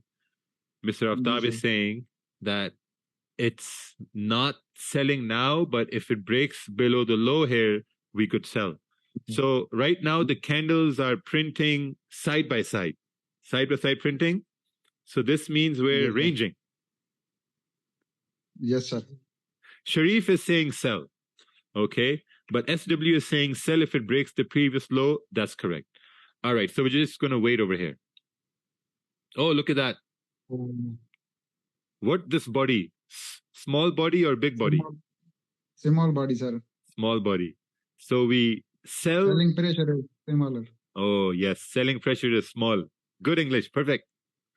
So we're waiting. We're waiting. Oh, now what's happening? We are just ranging, sir. Yes, ranging. So in a range, we have support and we have resistance. ये थोड़ी बहुत English आपके price action हो वगैरह देख के ये आ गई है. Good. Good. Okay, so now we're waiting once more. Yes, sir. Oh my God, what's happening now? Small body. It's still in range, sir. Still in range. MashaAllah, very nice English. Okay, now. Same, sir. Same. Nothing. Waiting. Nothing. Waiting is the best trade to be in. It's the best. Yes. No trade always good trade, sir. No trade is a good trade. Yes, that's true. Oh my God, look at this. Look at this.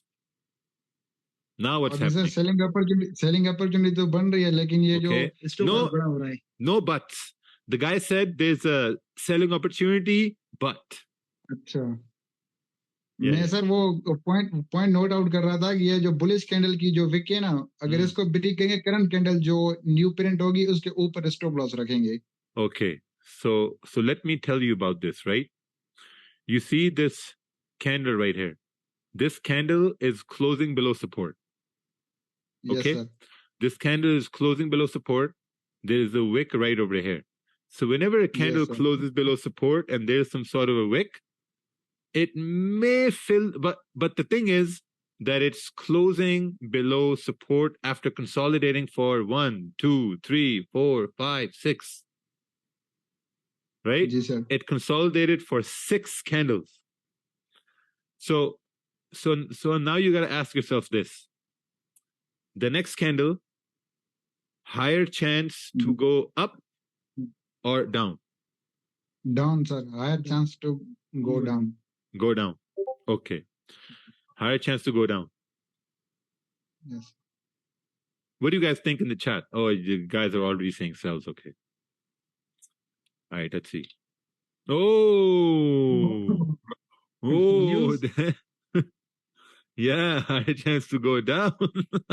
We have won, sir. Yes, we have won. You won.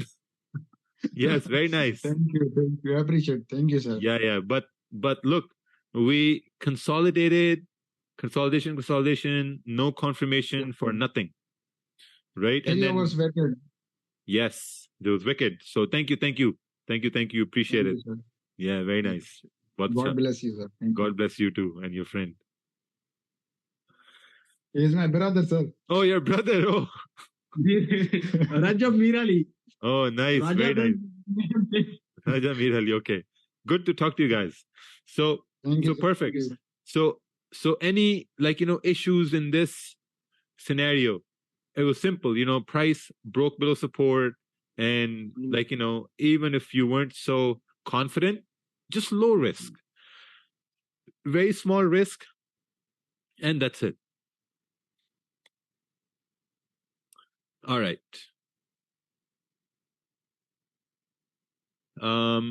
Okay, let's move on to the next. Oh. Candle trends. A trend is identified through the time frame you're looking at, right? So we're going to have more examples too. But what's the time? Mr. Got time. Think about this, right? Think about this, that if a 4-hour trend is bullish, right? If a 4-hour trend is bullish, it doesn't mean that the 1-hour trend or 30-minute trend will always be bullish. It's not going to mean like that, right? It's not going to work like that. Because sometimes the market structure on the smaller time frame can be different. So let's say, for example, a daily time frame trend might be bullish, but the lower time frame might be bearish, right? So if you're looking at the daily and daily is bullish and you're looking at the New York session, it doesn't mean that you're gonna just take buys in New York session. No, you're going to look at the trend on the 1 hour or the 4 hour time frame, because in that New York session, 1 hour or the 4 hour time frame, it makes much more sense to look at.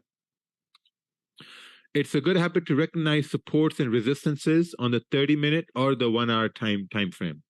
Time frames to gauge where we can move price. Whenever you're looking at market structure, you're looking at the 1 hour time frame or you're looking at the 30-minute time frame, right? If we're creating a support on the 30-minute or the 1 hour, then there's a high probability price may go in your favor, right? Best way to identify a trend is to see if price is making a high or a low. That's it. The whole idea about trends is for candles to make higher highs, higher lows, or lower highs. That's the whole idea. That's it. There's nothing more. There's nothing more to that. Whenever price makes a higher or low, there's an 80% chance that higher or low will be retested. There's a podcast I listen to, Chat with Traders, episode 82. And the concept of, and there's a guy there, he's basically a futures trader. I'm going to post a link here in the chat for you guys. So this guy, I was listening to this podcast once, long time ago in 2016. In 2016, I was listening to this, and the guy said that his method of trading is this. And he said that whenever price makes a high or whenever price makes a low, there's an 80% chance that high will be retested. It will be retested, or that low will be retested, and that's where you put your positions with size, like 5 lots, 10 lots, 50 lots, 150 lots, 100 lots. That's where you exploit that move with size. And that's exactly what it is right over here. Whenever price makes a high or a low, there's an 80% chance it will always get retested. This is also called the break and retest, right? So for example, this is what used to happen to me in the beginning. And I'm going to show you guys the pain I went through, okay? So price comes up to resistance, right? Price comes up to resistance. What Raja Banks would do, Raja Banks would take a sell at this resistance right here. Raja Banks would take a sell. And I'd say, okay, price will go down, I'll take a sell. Perfect. Next candle would go up. At this point, Raja Banks would be in negative, 100. And now I'm saying, oh shit, what? We were at resistance. What's going to happen? Next candle goes bullish. Now I'm negative 200. Now at this point, I'm praying, oh, please come down so I can close at break even. Please come down and close at break even. And next candle goes up even more. When this candle goes up even more, I look at my MetaTrader. Now my MetaTrader is running at negative 500 at this point, right? And I'm like, man, what the hell's going on over here? At this point, I'm really worrying about stuff, and I'm looking at the daily time frame and the weekly time frame, and I'm like, man, oh God, please, God, come back down to break even, and I will never, ever do this again. And I'm waiting. And next candle closes bearish. I'm like, oh, nice. At this point, I come back down to negative 150. And I'm like, yes, at break even, if it comes to break even, I'm going to close the trade and I'll never do this again. Now I'm at break even. I come at break even now. And now this is where I should be closing the trade. But you know what? I start to think, no, it's going to go in profits and I'm going to close in profits. Perfect. This is a perfect trade. I'm going to close in profits at this point. And I go about my day and I go do some work, happy. I'm going to be in profits. And I look at the chart and now I'm negative 100 again. I'm like, oh shit, what's going on over here? We're back to negative 100, back to negative 150. And then I'm back to negative 500. And then that's the end of story right there.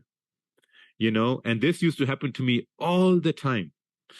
And the reason why this used to happen to me all the time, because I would be looking at the trade emotionally from my heart. I'd be looking at trade emotionally. I never looked at the trade logically from my mind. I looked at it emotionally. Emotionally, I was like, man, this is a loss. But if I looked at it logically from my mind, now I look at this and say that, okay, you know what? I took a sell over here when the candle never closed in my direction. So that was a big no, right? I stopped to do that, right? Price moved up, came down, create support, perfect opportunity for a buy, right? These things only happen because I looked at my losses emotionally. Whenever you take a loss, you look at your loss and ask yourself, what could you have done something different? Okay. Right? Same thing goes for sells. Same thing goes for sell. And this is all break and retest. You have a retest, price creates resistance, perfect opportunity to take a sell. Right there. Perfect opportunity to take a sell.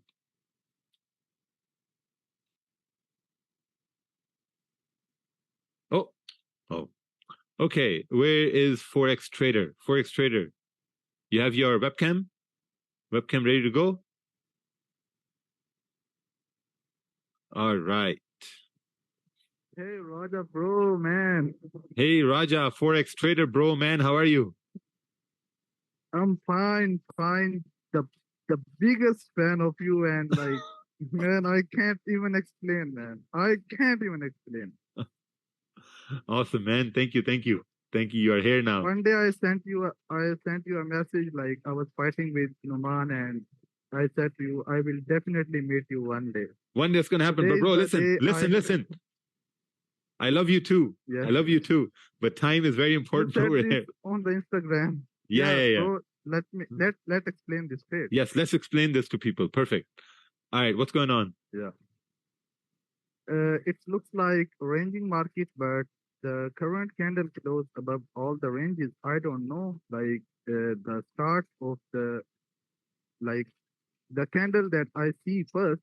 I don't know where is the bullish candle and from where this candle is coming down. But for now, the thing that I'm looking here is this current candle closed above all the ranges.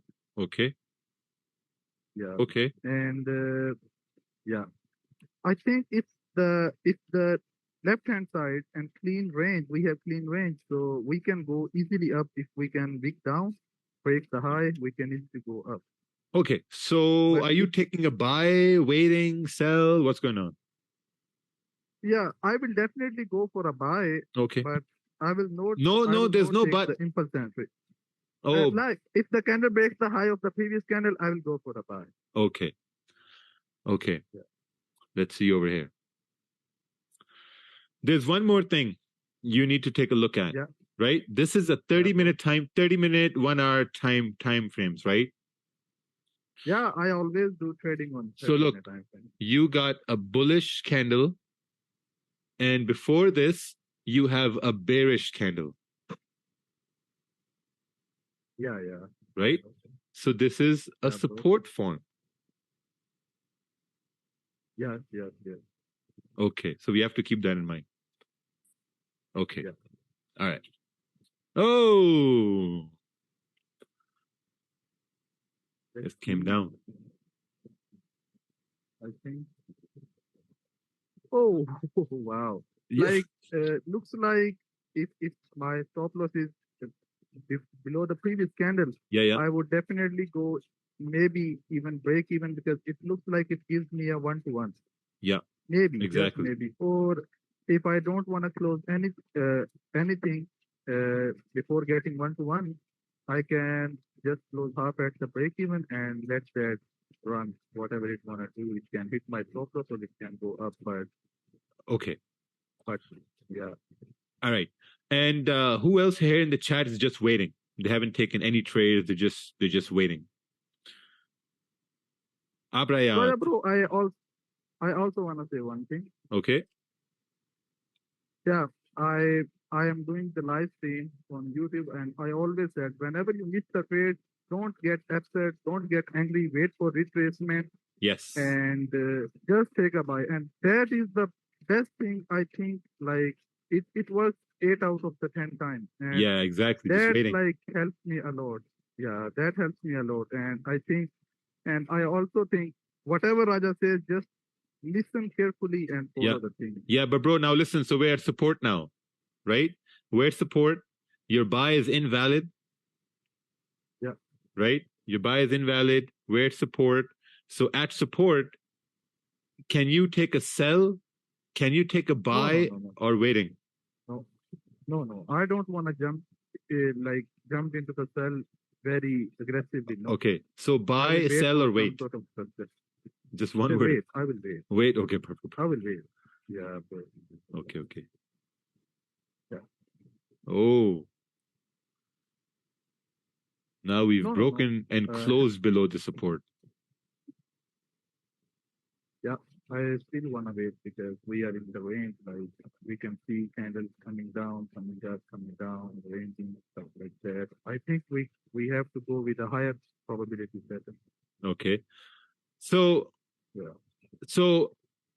all these guys here in the chat saying sell now, what do you want to say to them? Yeah, I think like if we are trading and we have always wait for the like highest confirmation probability. Like I don't like ultra aggressive. Okay, yo, bro. So let me ask you this. We only need. So let me ask you this question right here. Yeah. If you close your eyes, right, do you think that the next candle can just shoot up or it can go down? No. For now, the probability is go down. Okay, perfect. That's it. The high probability. That's it. Because in the beginning, all we want to do is we want to increase your confidence in getting the probability right. Right? Yeah. That's what we want to do. Yeah, so if your confidence is that the next candle can go down, let's see what happens right here. Okay, yeah, we did go down right here. Right? Yeah. So probability was going down. So once you do this, 3 or 4 times, then you start to get confident enough in executing that, okay, let me execute right here because I've seen this happen multiple times before. Oh, wow. Yeah, this is the thing that comes from like experience. People always say, hey, Raja, how can you take this trade? Man, this guy is trading from 7 years and you are saying that how you can take this trade. This is the experience. When experience meets opportunity, success is done, man. Yeah, exactly. Yeah, awesome, man. Thank you so much. I really appreciate it. Thank you. Bro, I want to say thank you, bro. Okay. All right. Okay. Yeah, so in this one, some guys are asking, what about this wick? And as we, talked about in the previous example, these wicks, these become wick fills once we're closing below the support. So once we're closing below the support, wherever we go, this wick is going to get filled, and we had this range down over here at the same time. Like a lot of times, we would know and we would anticipate price to move in the correct direction, but most of the times, we won't be able to execute on that trade because it's normally it's lack of confidence that we don't execute on the trade. So you got to have that some sort of a confidence to execute in the trade. And the way you get that confidence is executing with a lower risk.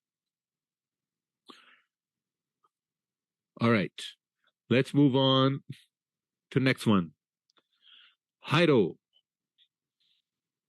Oh, Abreyad. Next one, Abreyad. Next one. Hey, Jairo. Hi, good evening. Hey, how are you?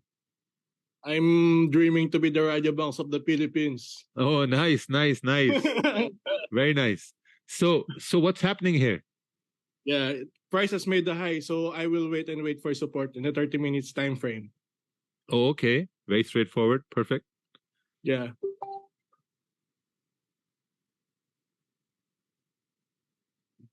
Still waiting. You're waiting? Yeah. Okay. So trend is bullish. Yes. Okay, trend is bullish. Okay. Oh. That's a bullish candle, but I will wait because the body is weak, so it means there is no bullish momentum at this moment. So I need a higher confirmation. It's a weak body. Yeah, weak body. It's a weak body. So you're looking for something strong. Yeah. Okay. Oh. It's bearish. So it's in a range now. It's ranging now. Okay. Yeah. And why do you say it's ranging? Because the candles are on side by side. Sorry, I can't speak good English. Yes. Yeah. Yes. Yeah. Now the candles are printing side by side. Yeah. Okay.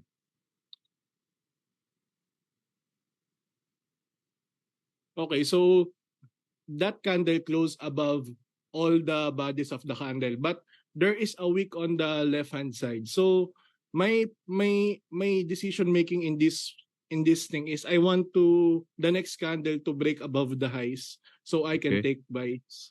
No, we're not talking. Okay, yeah.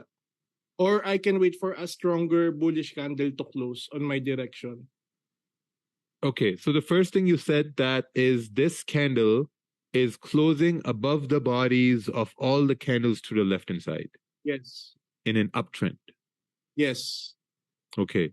In an uptrend. So, sure, go talk. No, you. Okay, so in an uptrend, so resistance are broken on an uptrend, and there is volume on this time. So, since this candle close above everything, I think I will have a low risk buy and just add if the wicks on the left hand side are broken. Yeah. So if this candle is closing above all these bodies, and if it does, okay, let's see what happens. Oh. I just lost. I just blew my account, bro. You blow your account? No, we're good. See, now this was a good indication to take a buy, right? Yeah. But that's fine. Happens, right? It was a high probability. Stuff happens. So now the one more thing is, and this is for everyone, never change your bias, right? A lot of times we're going to take a trade. Let's say we're going to take a sell, and the sell doesn't work out, and our analysis is still sells, and then you see a buying opportunity, and then you take a buy. Don't do that. If you're going to take a sell, stick to the sells. Always wait to see if there's going to be, hey, Vernon, how are you? Hey, Hans, Vernon from Sydney. Awesome, perfect. Okay, Vernon probably have us on mute. Okay, so all right, so now we're going to wait for the next one. Yeah.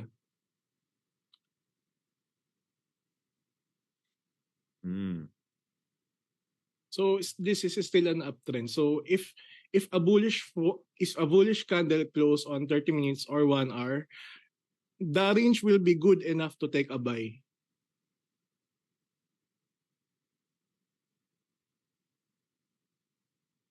No? I'm waiting because my bias is buy, right? But okay, so now okay, this is a support form. But this candle closed below a support. Okay. Support form. Right here. Support form. And there is plenty of range. There is clean candles down. So as I have watched on your simulations, all I need to do is wait for the current bullish candle to break the high. So I can anticipate. So you're waiting at this point? I'm waiting at this point. But if the current candle's high is broken, right, I will take a buy because if there is a clean candle down, there is also a clean candle up on the move. Okay. All right. Yeah, makes sense. This is difficult. Yeah, actually it's difficult. Yeah, that's it. So since I would have entered on the break of the high, and in this, I would have won on that trade. Yeah, nice. It's my pleasure, Raja. Yeah, very nice. Yeah, thank you, man. Thank you. So there was one question. It was there was this question: why stick to your direction if you can see a strong confirmation for a sell? That's a very good question. And the reason why you want to stick to your direction is because sometimes you can get a fake confirmation of price moving the opposite way.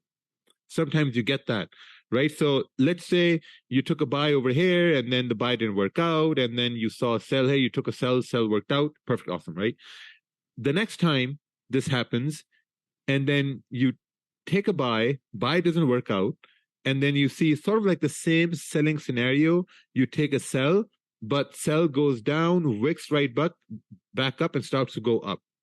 Then what's going to happen? Then you had a loss in a buy, you had a loss in a sell, and then your mind is now working in overdrive to start to look for another buy. So now you're going to have buy, sell, buy. Right? So what I've learned from my experience is that it's better to wait for price to create that structure again to go with your bias. And this keeps me calm, it keeps my nerves calm, and it keeps me more confident. Because if I had a buying analysis and if I lost in that buying analysis, I'm totally fine with that, right? If price goes down, left, right, wherever it goes, I'm going to wait for that buy structure to form again so I can give my buy a second chance. It's always better to give your trade a second chance than to work and take an impulse entry to take the opposite trade.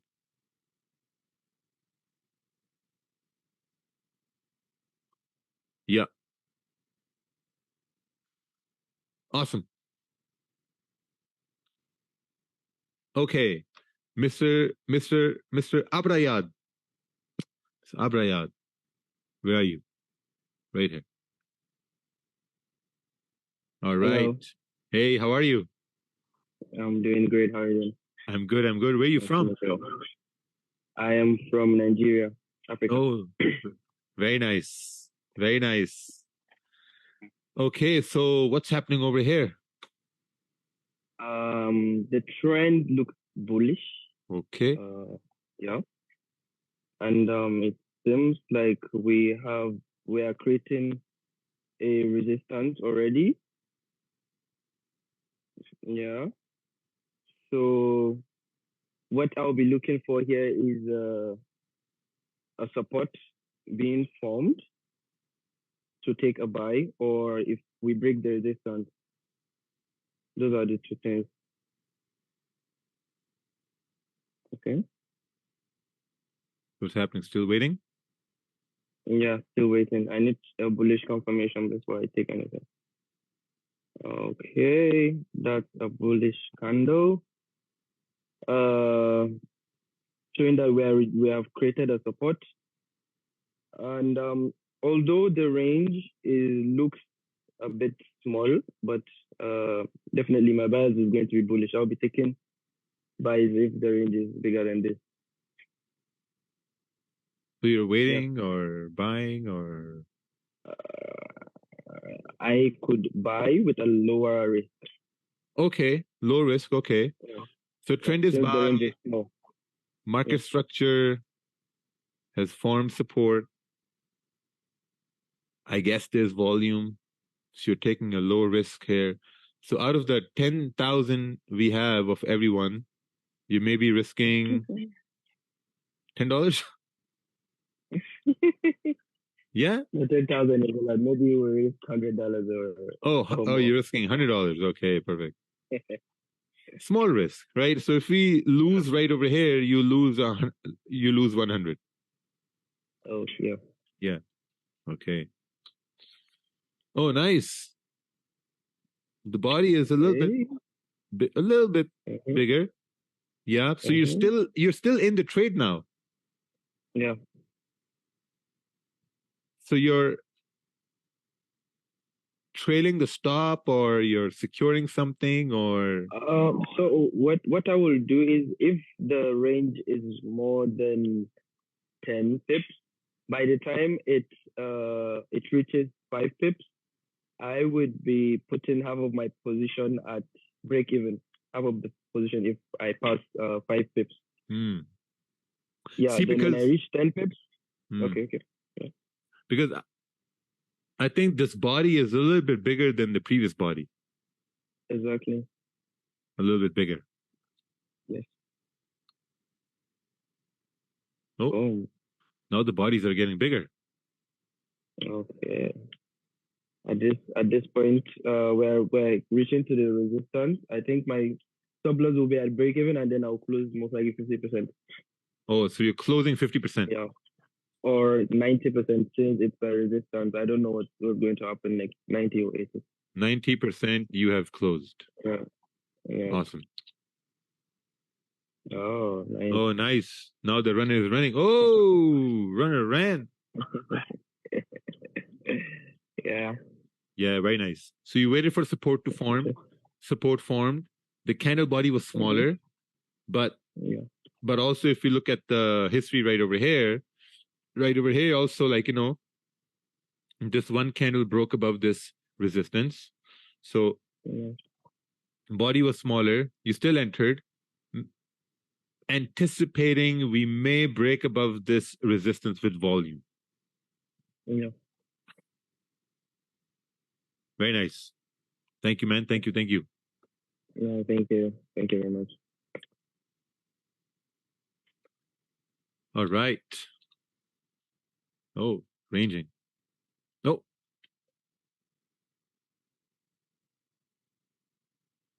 Okay. Now we have, some words I can't even pronounce. Let's get iPad Deloki. Hohans. Next one. Hohans. Next one. Hello. Hey, how are you? Hello. Hey, hello. Fine, thank you. Good. Brother, turn on your webcam so we can see you. Yeah. Yes, sure. 1 minute. 1 moment. Oh, nice. No, I'm here. Yes, we see you now. So what's happening over here?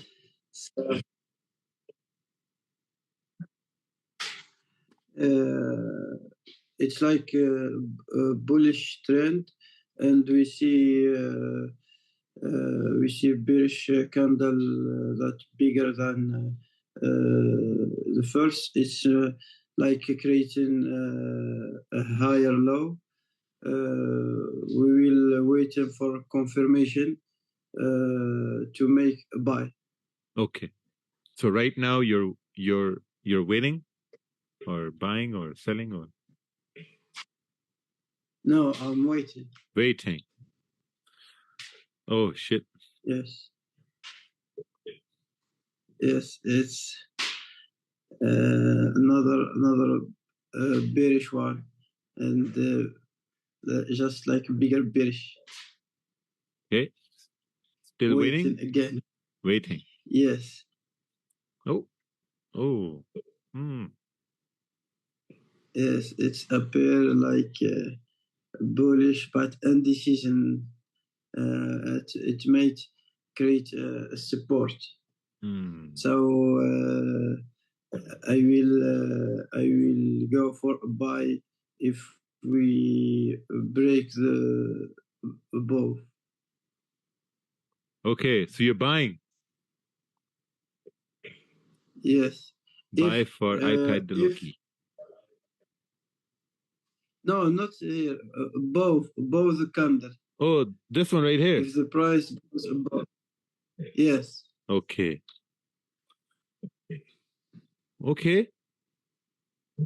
This is my entry. Yes. It's for more confidence. If I use the dynamic, that will be another thing. But with the static, it's above. Okay. So with the dynamic risk, you could have taken a small entry down over here. Exactly. Yes. Okay. Awesome. So maybe I will secure because it's little is not bigger stop loss. Maybe in 1 to 1 or 1 to 2, I make a secure 50 to 80% and let run it. If a sign like this bearish candle, yeah, I will wait. The close and manage. If the next candle goes less than this one bearish, I might close the position.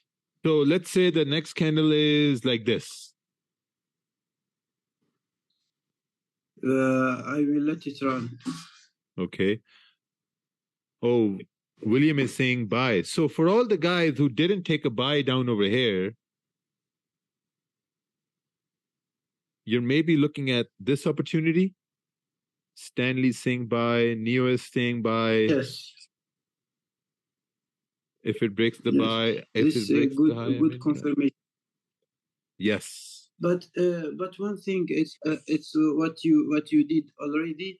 It's about when you make a buy from the support, not on the middle.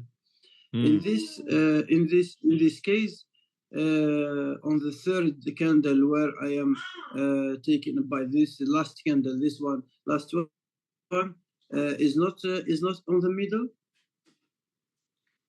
No, because now it's above this resistance. It's above. But there is new support that construct. Yeah, this new support form now. Okay. Yeah, it's good. This is this is good. Yeah. What about what I am confused? What about the TP is like TP 1 or 2 is like the next resistance? No, or, TP is like 15 pips, 12, 15 pips. That's it. Okay. Yeah, and just, then you let and then you let the rest run. Okay. Yeah. Okay, we will let a small position running. Yes, exactly. Running extension. Yes. Yes. But thank you, man. Thank you. I really appreciate it.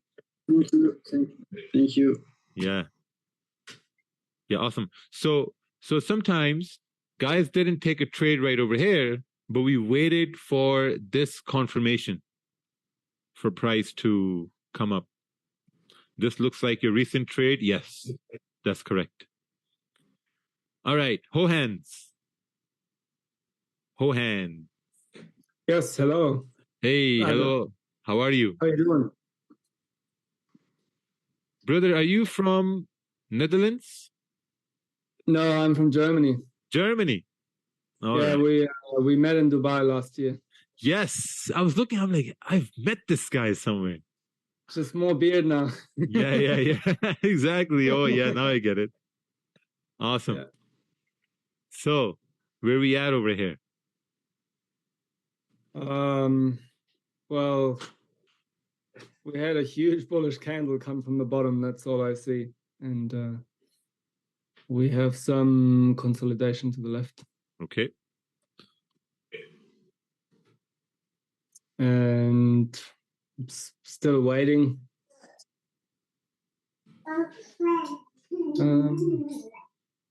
Yeah, looks like we're making a resistance, but since we had a huge bullish move, I'm gonna wait for a 30-minute support to form. I'm still waiting.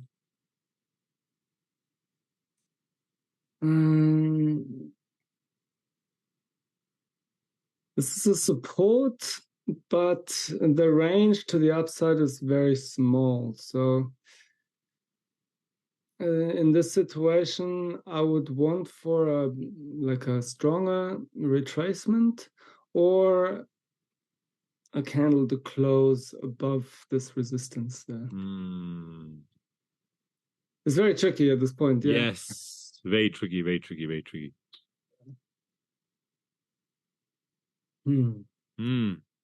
Okay. So we closed above resistance. I would want the next candle to make a decent bottom wick before breaking the high, and then I would take a buy. Yeah, this is this is tricky. This is very tricky. Okay. Yeah. Very tricky. Mm-hmm.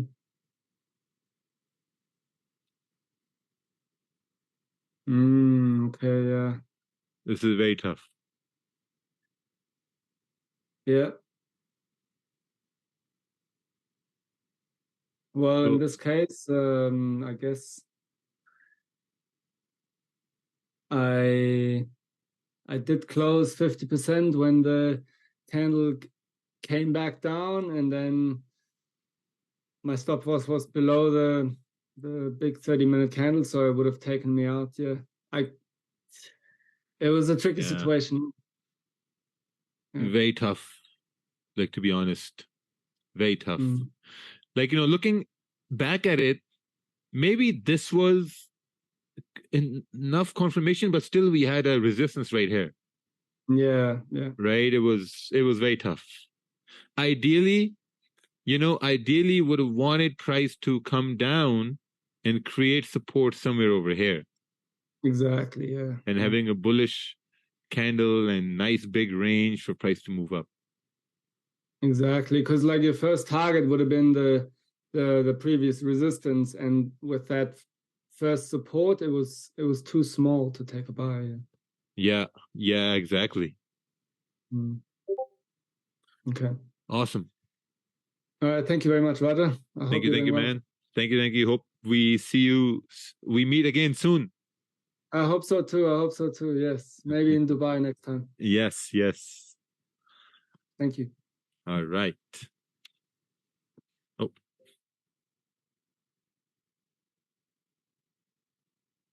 Okay. Rejection in zones. Rejections happen when price reaches a strong support or resistance. Obviously, right? We get rejections from there.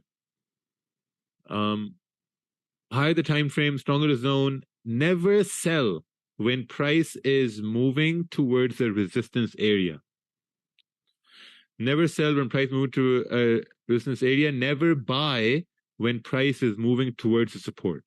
Right? Whenever price is moving towards the resistance, wait for a candle to close bearish. This is very important. And whenever price is moving towards a support, wait for candle to close bullish. Lower time frame has a lower probability of moving in your direction all the time. That's why, whenever I'm looking at the 15-minute time frames, I don't look at that as very strong confirmations. I'm always looking at the 30-minute time frames for strong confirmations, like 30-minute, 1 hour time frames. They have very, very strong confirmations. Okay. We have Mr. Man Neo. Neo has been chosen.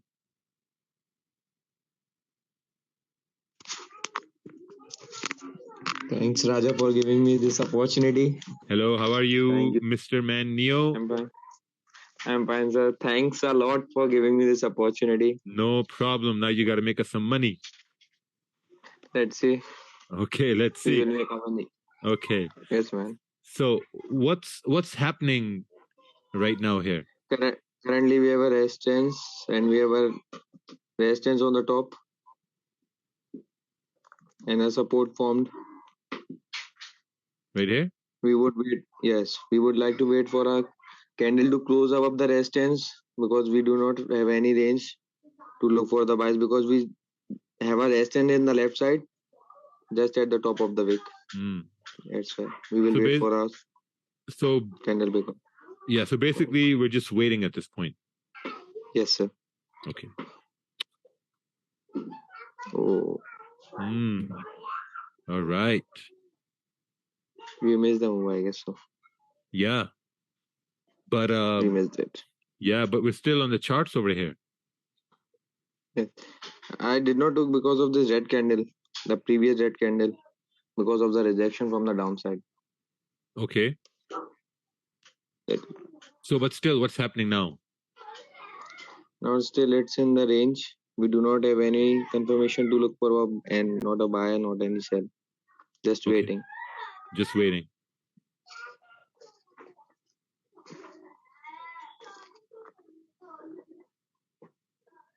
And the candle is moving down further into support. Yes. It's closing bearish. So we can't take a buy, right? Because the candle is bearish. And we can't take a sell either because, you know, we're already moving down. If it make a decent top wick. Yeah, exactly. Oh, look at that. But it does not break the previous candle high, low. Yes. It's a fake out, brother. It's a fake out, sir. Okay. If it breaks previous candle high, then we can look for a buy. So you're looking for a buy. We're not doing impulse entries. We're doing candle closes. Sorry, sir. Okay, sorry, sir. Yes, sir. Yes, sir. Sorry, sir. No, sorry. No, sorry. We're making money. So, okay. So we had a support, right? Yes. We had a support. Candle came down, and there was no way we could have entered a trade, right? So there was nothing. Next, we had a support right over here. New candle formed bearish. We broke below the support, and then a candle closed bullish, which means now we have a new support formed, right? A buy, I would say, would be okay based on the fact that, like, you know, this range right here. See. Yeah. Yes, I'm looking for it. Yeah. Let's see what happens here. Oh. Yeah. It made decent top wick also and break the high. Yeah. It made a decent bottom wick and then break the high and then yeah. But the main thing was that this candle, it shouldn't have broken this low. It respected that low. Yes. I will keep this. Yeah. Here we go. If it would be a 10 bips, say, if we got the 10 bips, then we will close 90% and SL at break even. Yeah. And I will close more something because we are at the resistance zone. I will close more 50% in the left, the 10% left quantity. Yeah, exactly.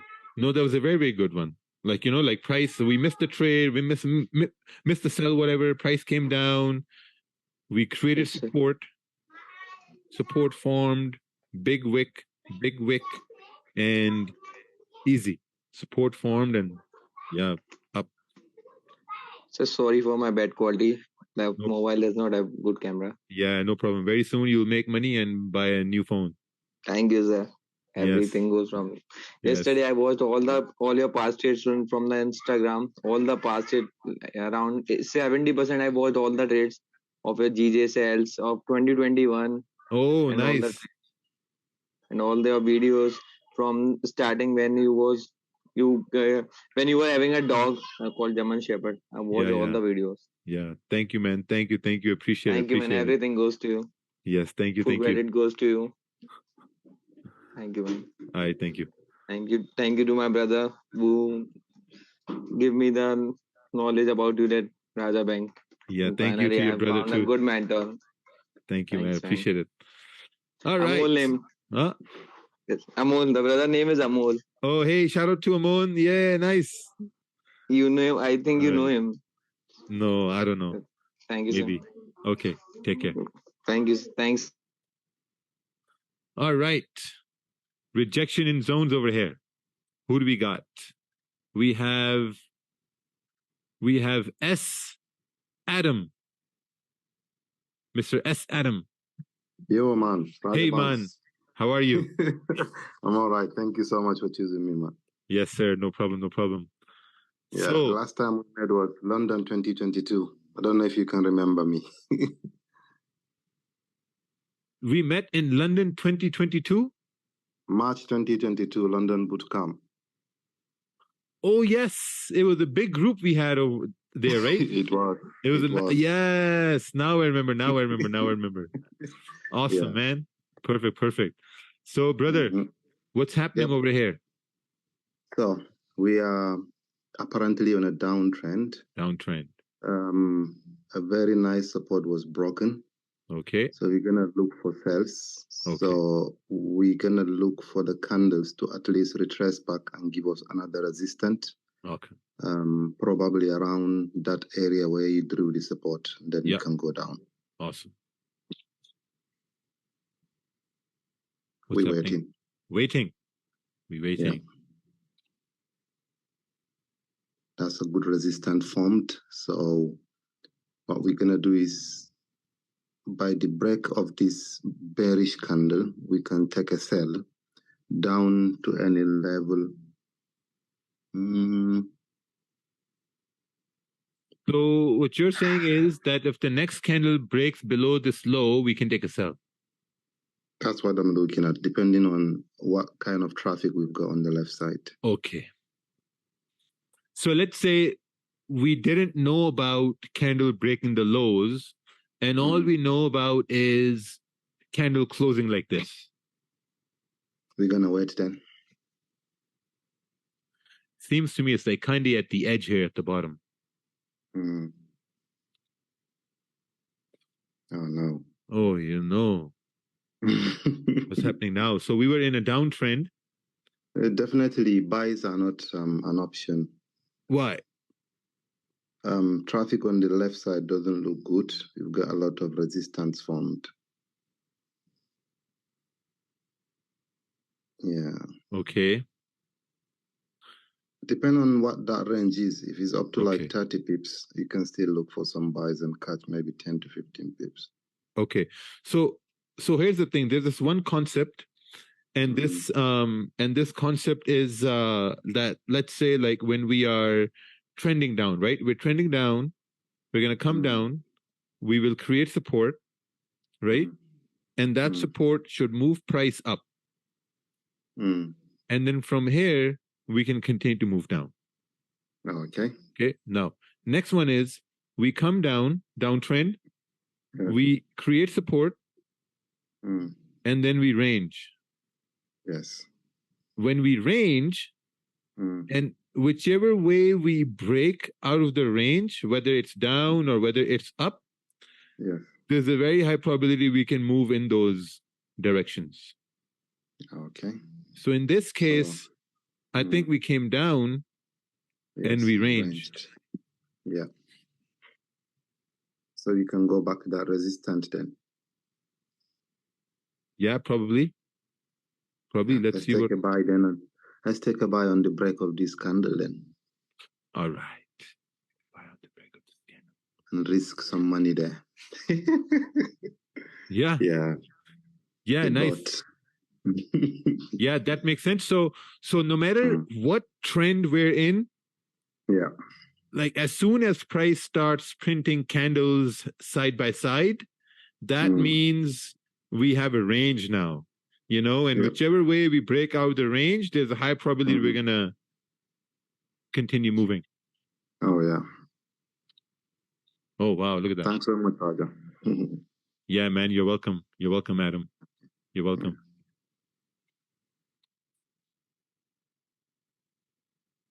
Very nice. There's no Chinese. Oh, I don't know what you guys are talking about. Okay.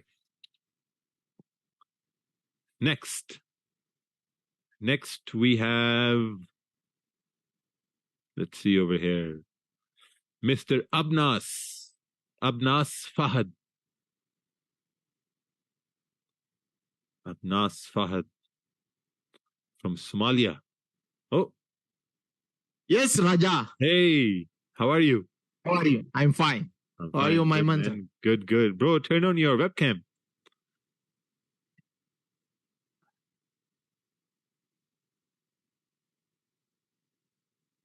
Oh, we have a whole party going on over there.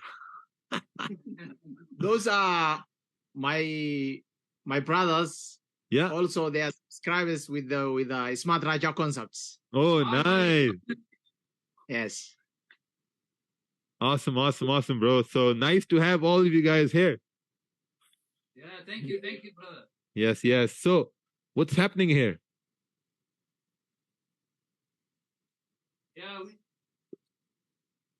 I see here the candles are forming it's uptrend and it's forming resistance.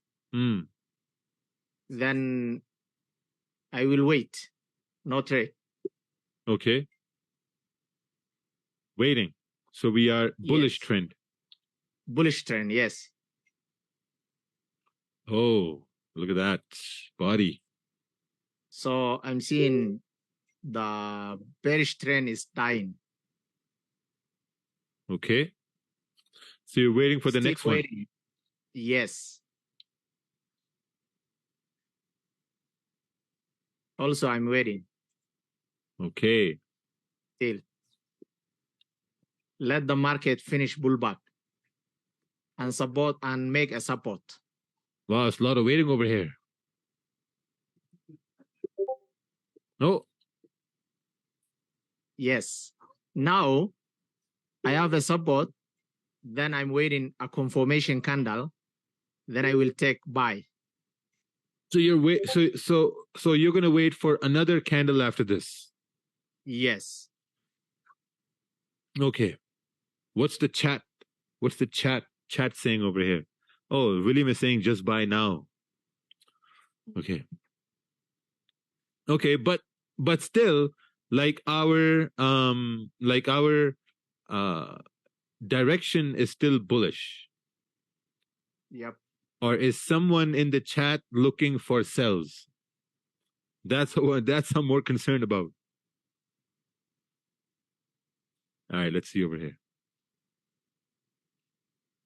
Oh, bullish candle. Yes, now I'm waiting the next candle, take a liquidity. Then when it's breaking the high, I will take buy. My stop loss will be previous candle low. Okay. That's a high probability to go up. Yeah, because if you look at this candle has successfully made a higher low and a higher high. Yes. Yes. So it would be a sin not to enter now. You know, a gunah, a big sin not to enter now. But okay, we're still looking at buys. And I have good range. Good range, yeah. Oh, wow, look at that. One candle moved up over here. Yeah, very nice. You got hit? Yeah, you waited. And then now I guess take 80% or 90%. Then I will leave the runner. Yes. Oh, yeah, very nice. We had. Thank you so much for your knowledge, my mentor. Thank you so much, Abnas, for being a part of this webinar. I love you. I love you so much because of you help so many people. Thank you so much. Thank you. Thank you. Appreciate it. Thank you. Thank you. Thank you. Awesome. Take care. Yes. Thank you. Abnas and friends. Okay. All right. Who's coming up? We have Shahbaz Qazi. Welcome, Mr. Shahbaz. Assalamu alaikum, Raja. How are you? Walaikum salam. Good. How are you? Alhamdulillah, I'm very good. I'm hoping you're going next to Somalia now after the last one. Yeah. So, what's happening over here? So, I would say it has formed support. It's a bullish trend, but it has formed support there. And then there is a slight rejection candle, which we have seen. I'll wait for the next one to get clarity because there is a big wick underneath it to see if that gets claimed. Okay. Oh, wow. Nothing. So it's a 50-50 candle because it has two big wicks on the both sides. So I'll wait for a strong confirmation to get in. Okay. Oh. Well, there it is. It has broken the body of the previous candle, and it has a lot of volume. So I'll go in on a sell trade. The reason being there is a clean traffic. There's a big bullish candle. So it's a small retracement which we can, win some bits on. So you're taking a sell now? A small sell on the retracement. Okay. Because there's a bullish candle on the left, which is a sort of which we can capitalize on. So now it has formed support. To be honest, this wasn't a good sell, and the reason why is because your stop loss was way too big. Way too big, yeah. Yeah, very, very big stop loss. Way too big stop loss. So we learned a lesson. Yeah, 100%. I think that's what we've been doing from the last session. So there are some good ones, and then there are some bad ones. So I think it's a bit of journey, which I'm still going about. But So what's happening now? So it has formed support now at the bottom, where a strong support, but there's a lot of volume in the market at this time, where it's pushing up, and let's see the next candle where it goes. Well, it looks like we're back in this. Yeah, the same range. Yeah, we are ranging now. Yeah.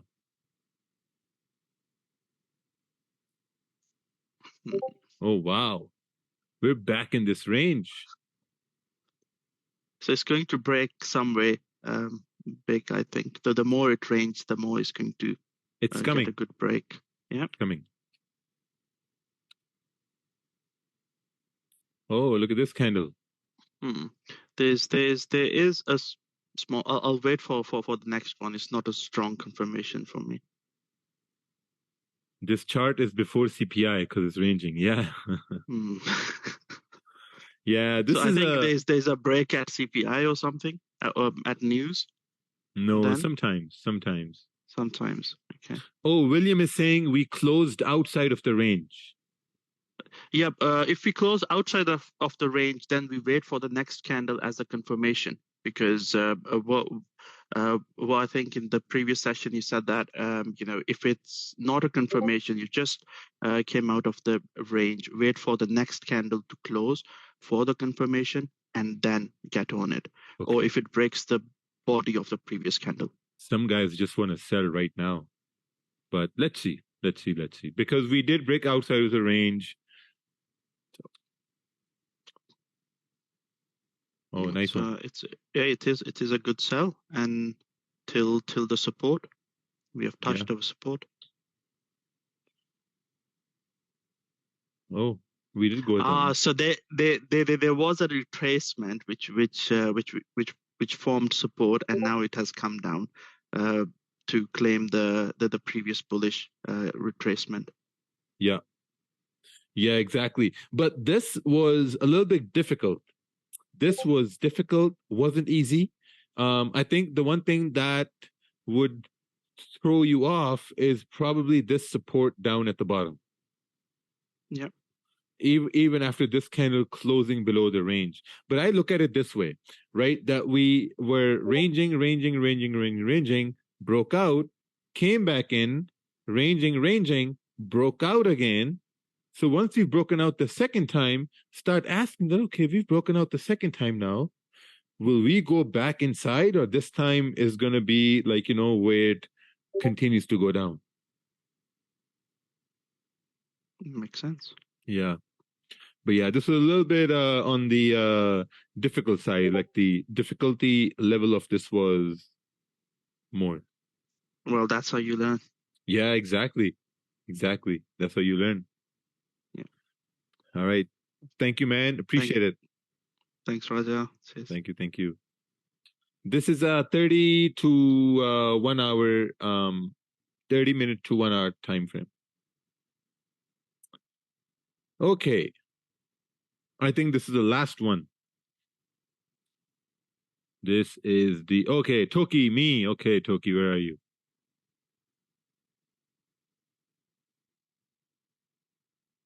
Toki. Hello, sir. Yeah. Hello. Hello, can you hear me? Yes. How are you, man? Oh, I'm fine, thank you. Nice to meet you. Where are you from? I'm from Indonesia. Okay. We are looking at some support over there. Okay. We are on the bullish like pattern now, so we wait now. Bullish pattern, support, and some resistance right here. Yep, we wait. Oh, it's breaking. I think the candle is too big, so we wait again. Candle is too big, so we're going to wait. Yep. Okay. Okay. Oh. It's going down, so it's not creating anything, so we still wait. Yeah, for the guys saying sell sells, the body is getting smaller over here. Right? So the volume going down is decreasing. Yeah, it's still not creating any support, so we wait. Oh, it's breaking the previous resistance. Yes, but the candle is still too big. Candle's so too I big. think I'm still waiting. Have you gone through the impulse entry webinars? Not yet actually. Okay. The thing I know is like we have to wait until the latest candle like close above the wick on the previous one. See what the impulse entry webinars are. If you've been through that, it would tell you to basically that okay, the candle is forming bullish, but the impulse entry through the impulse entry webinar, it's already in the database. What it's going to teach you is that okay, even if the candle is bullish, it's big, you can look at the smaller time frames for stop loss, or you can wait for the next candle to wick down. And once it breaks this high, then you can enter with the stop loss below this wick right here. This is what I see. Yeah, so this is what you're going to learn on the impulse entries webinar. But if you were to just tell me, and I'm just some 5-year-old kid, that I ask you that, hey, Toki, where do you think the next candle can go? Bullish or bearish? Should be bullish, I think. Yeah? Okay. Let's take a look over here. Yeah. Yeah, but the risk is like too high. So I mean, like if I can see like the 15 minutes candle, I'll just put the stop loss over there. But here I cannot see, so yeah, I just playing safe. Yeah. Yeah, exactly. But the idea was correct, right? Idea was correct. There were no cells. This candle formed, and it was like, yeah, I don't know what's going on. Candle formed bearish. This candle went up, closed above this resistance, uptrend. I'm 100% sure if you seen the 15-minute time frame, you would have taken a buy and having the stop loss based on 15-minute, or if you would have seen the impulse entries webinar, you would have still taken a buy for price to move up. 100%. Okay, thank you for the opportunity, Raja. Yeah, yes, no problem. The webinars are on the website. It's going to be in the database. If you don't have access to the database, you will get that access probably like Monday or Tuesday. So we got to chill. We got to relax. Awesome. So we're moving towards the end. Oh, we've already went overtime. No problem. Oh, what's this? Okay. So all the things that we did in this very basic concepts, the main thing was looking at higher highs and higher lows, right? That was it. How are supports formed, how a resistance is formed. Sometimes you take wick entry, how you measure pullback, that all comes with experience. Measuring pullbacks, measuring when to close positions at the very, very top where price reverses, that all comes with experience, trust me. The more you see price pull back and go in your favor, the more you see that, you start to develop an intuition as price moves. You know, it's like boxing. You develop an intuition of, okay, I'm getting a hook onto me. What do I got to do, and what angle and what speed to, like, you know, counter with a jab or something. So all that comes with practice and intuition. Okay, so we're going to start to create a trading plan. A trading plan is going to be a blueprint to your trading success. First thing to do is to,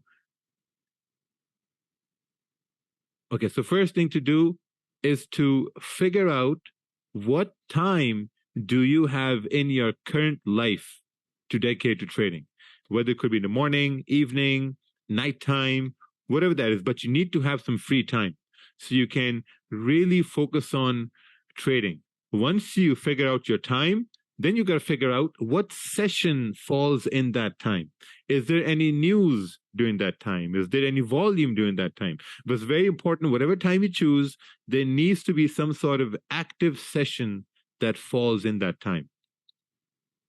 Next, you're going to choose pairs. You know, it's very, very simple. If you're choosing, let's say, New York session, choose a currency pair that's being influenced by just one currency, and you got to watch it. You know, like a lot of times guys say, oh, you know what, I'm going to choose pound USD and I'm going to just focus on pound USD.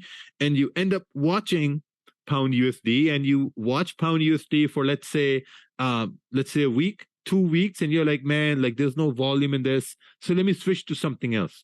The moment you switch to something else, that's where you lose your stride, because now guess what? Now you got to spend the same amount of now you got to spend the same amount of time on that new pair you've chosen, which kind of like, you know, eliminates all the progress that you were making on pound USD.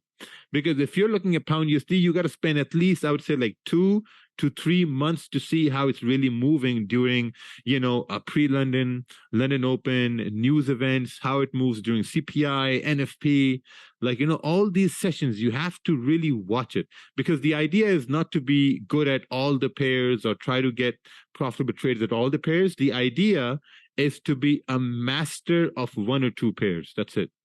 Like if someone asks me about gold or pound yen, I can tell you all about gold and pound yen. If someone asks me about pound USD or Euro JPY, I'm like, yeah, I have no idea. I have no idea what the market structure is at. I have no idea what can happen, because I haven't looked at those pairs, you know? So the idea is to be a really master of your specific pairs. Risk management. What would be your daily risk? I would say like a very like okay risk is, I'd say like maybe 1 to 2%. Go with 1 to 2%. There's no reason to go like, you know, more than 1 to 2%. 1 to 2% is great risk. I built an account from 5,000 to 34,000, risking like 1 to 2% in 3 months. 5K to 34 and a half, something like that. 1 to 2%. It's 100% possible, because like, you know, at that time, then compounding starts working. Next, you have to choose whether you're going to use dynamic risk or static risk. Static risk is something that you're going to use if you really want to manage your risk, right? If price goes in a drawdown, you're going to know that I'm going to close 50% or 60%, 90%, whatever that is, you're going to be closing some percentage with static risk.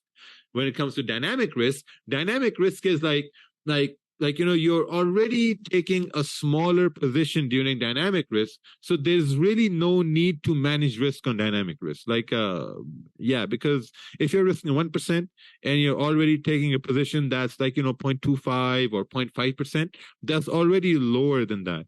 What lot size did you use with 5K? I started with 0.5 lots. Like, you know, what's my monthly, weekly goal? What do I cut losses eventually? So one big question that we get is that what should be my monthly and weekly goal? In the beginning, I wouldn't have any goal on like, you know, having a monthly or weekly goal. I wouldn't have any of that, because once you have a goal that you're like, okay, my monthly goal is this, then you're forced to reach that goal, right? And you don't want to be forced to reach that goal. In the beginning, you want to be able to have as many profitable trades as possible.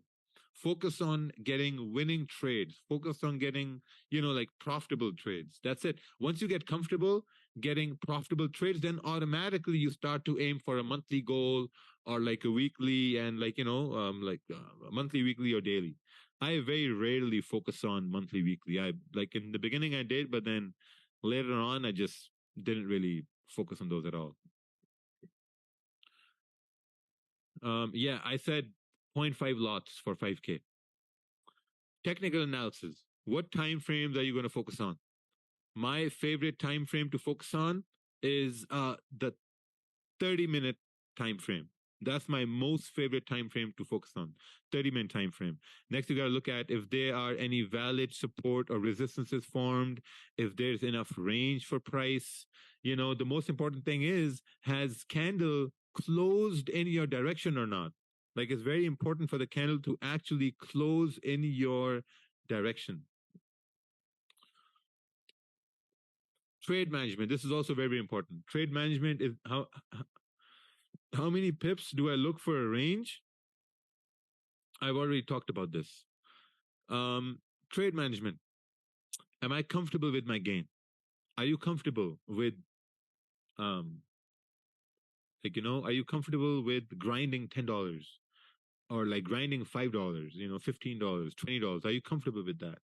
Whenever you move your stop loss to break even, you have to accept that, because wherever you move your stop loss, you're accepting that outcome. Like a lot of guys move the stop losses to break even, and when price comes down and stops them out at break even, they're like, oh man, I got stopped out at break even. But that's okay, because if you move your stop loss to break even, this means you already accepted that outcome of break even. Should I close partials in a loss? Yes. Am I in profits for the day? Do you have a runner at break even? This is the most important thing. Like a lot of guys say, hey man, price always moves in my direction, and I always miss the trade because I closed the whole position. And I say this, like, it's not that hard. Close 50% or close 80% and leave the rest running. That's all what you got to do. Leave the rest running, because the more you let positions run, more you're going to build your confidence in letting bigger sizes run down the road. This is very important. So this is already in the database. This fresh recording that we did is going to be in the database probably by Monday or Tuesday. I'm flying back to Dubai tomorrow. So probably by Tuesday, this is going to be in the database. Could you explain how you draw support resistances? Yeah, I drew support resistances throughout these examples we did. So I think it's going to be better to rewatch that. Because I was drawing support resistances when we were doing this thing right. And normally it's not done on the wicks, it's just done on the bodies. Because sometimes, like if this is a candle, sometimes the wick can be like this, right? And the next candle can be like, like this, and the next one can be like this. So I'm not going to draw a resistance all the way through here. I'm just going to draw it like, like right here. Just ballpark. Yeah, like 2 pip, just near the bodies, basically. What could be the earliest you look at the charts? And what's the latest? William, we talked about the times. I have been trading the pre-London, but recently moves are starting in mid-Asian session and start New York sessions. Some days feel like missed out on move. Yeah, that's fine. Sometimes it happens. Like I didn't trade August, September. I didn't trade at all. Like August, I took like maybe some trades at like 8K, 9K in August. September, I did nothing. So, and also noticed that the volume was kind of off as well. So, like some months are going to be off and some months are going to be really on, like now we're having wars. Holy, these months are on. Gold is on in those months. SFC can be used at all trending pairs. That's correct. That is correct. Can you please break down some of your recent trades you posted on Twitter? No, not right now. I have guests coming over in 5 minutes. I'm already 30 minutes above. But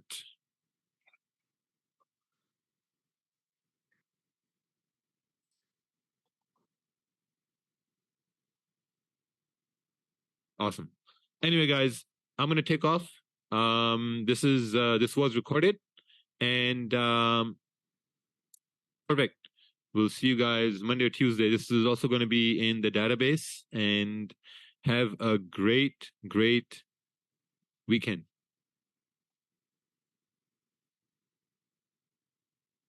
Last question. Okay, quick. Counting to three. 3. Not able to hold the trade longer, even though my risk is in.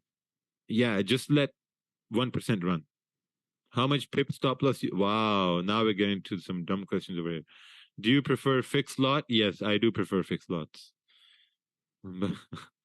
Yeah, anyway, awesome. Take care.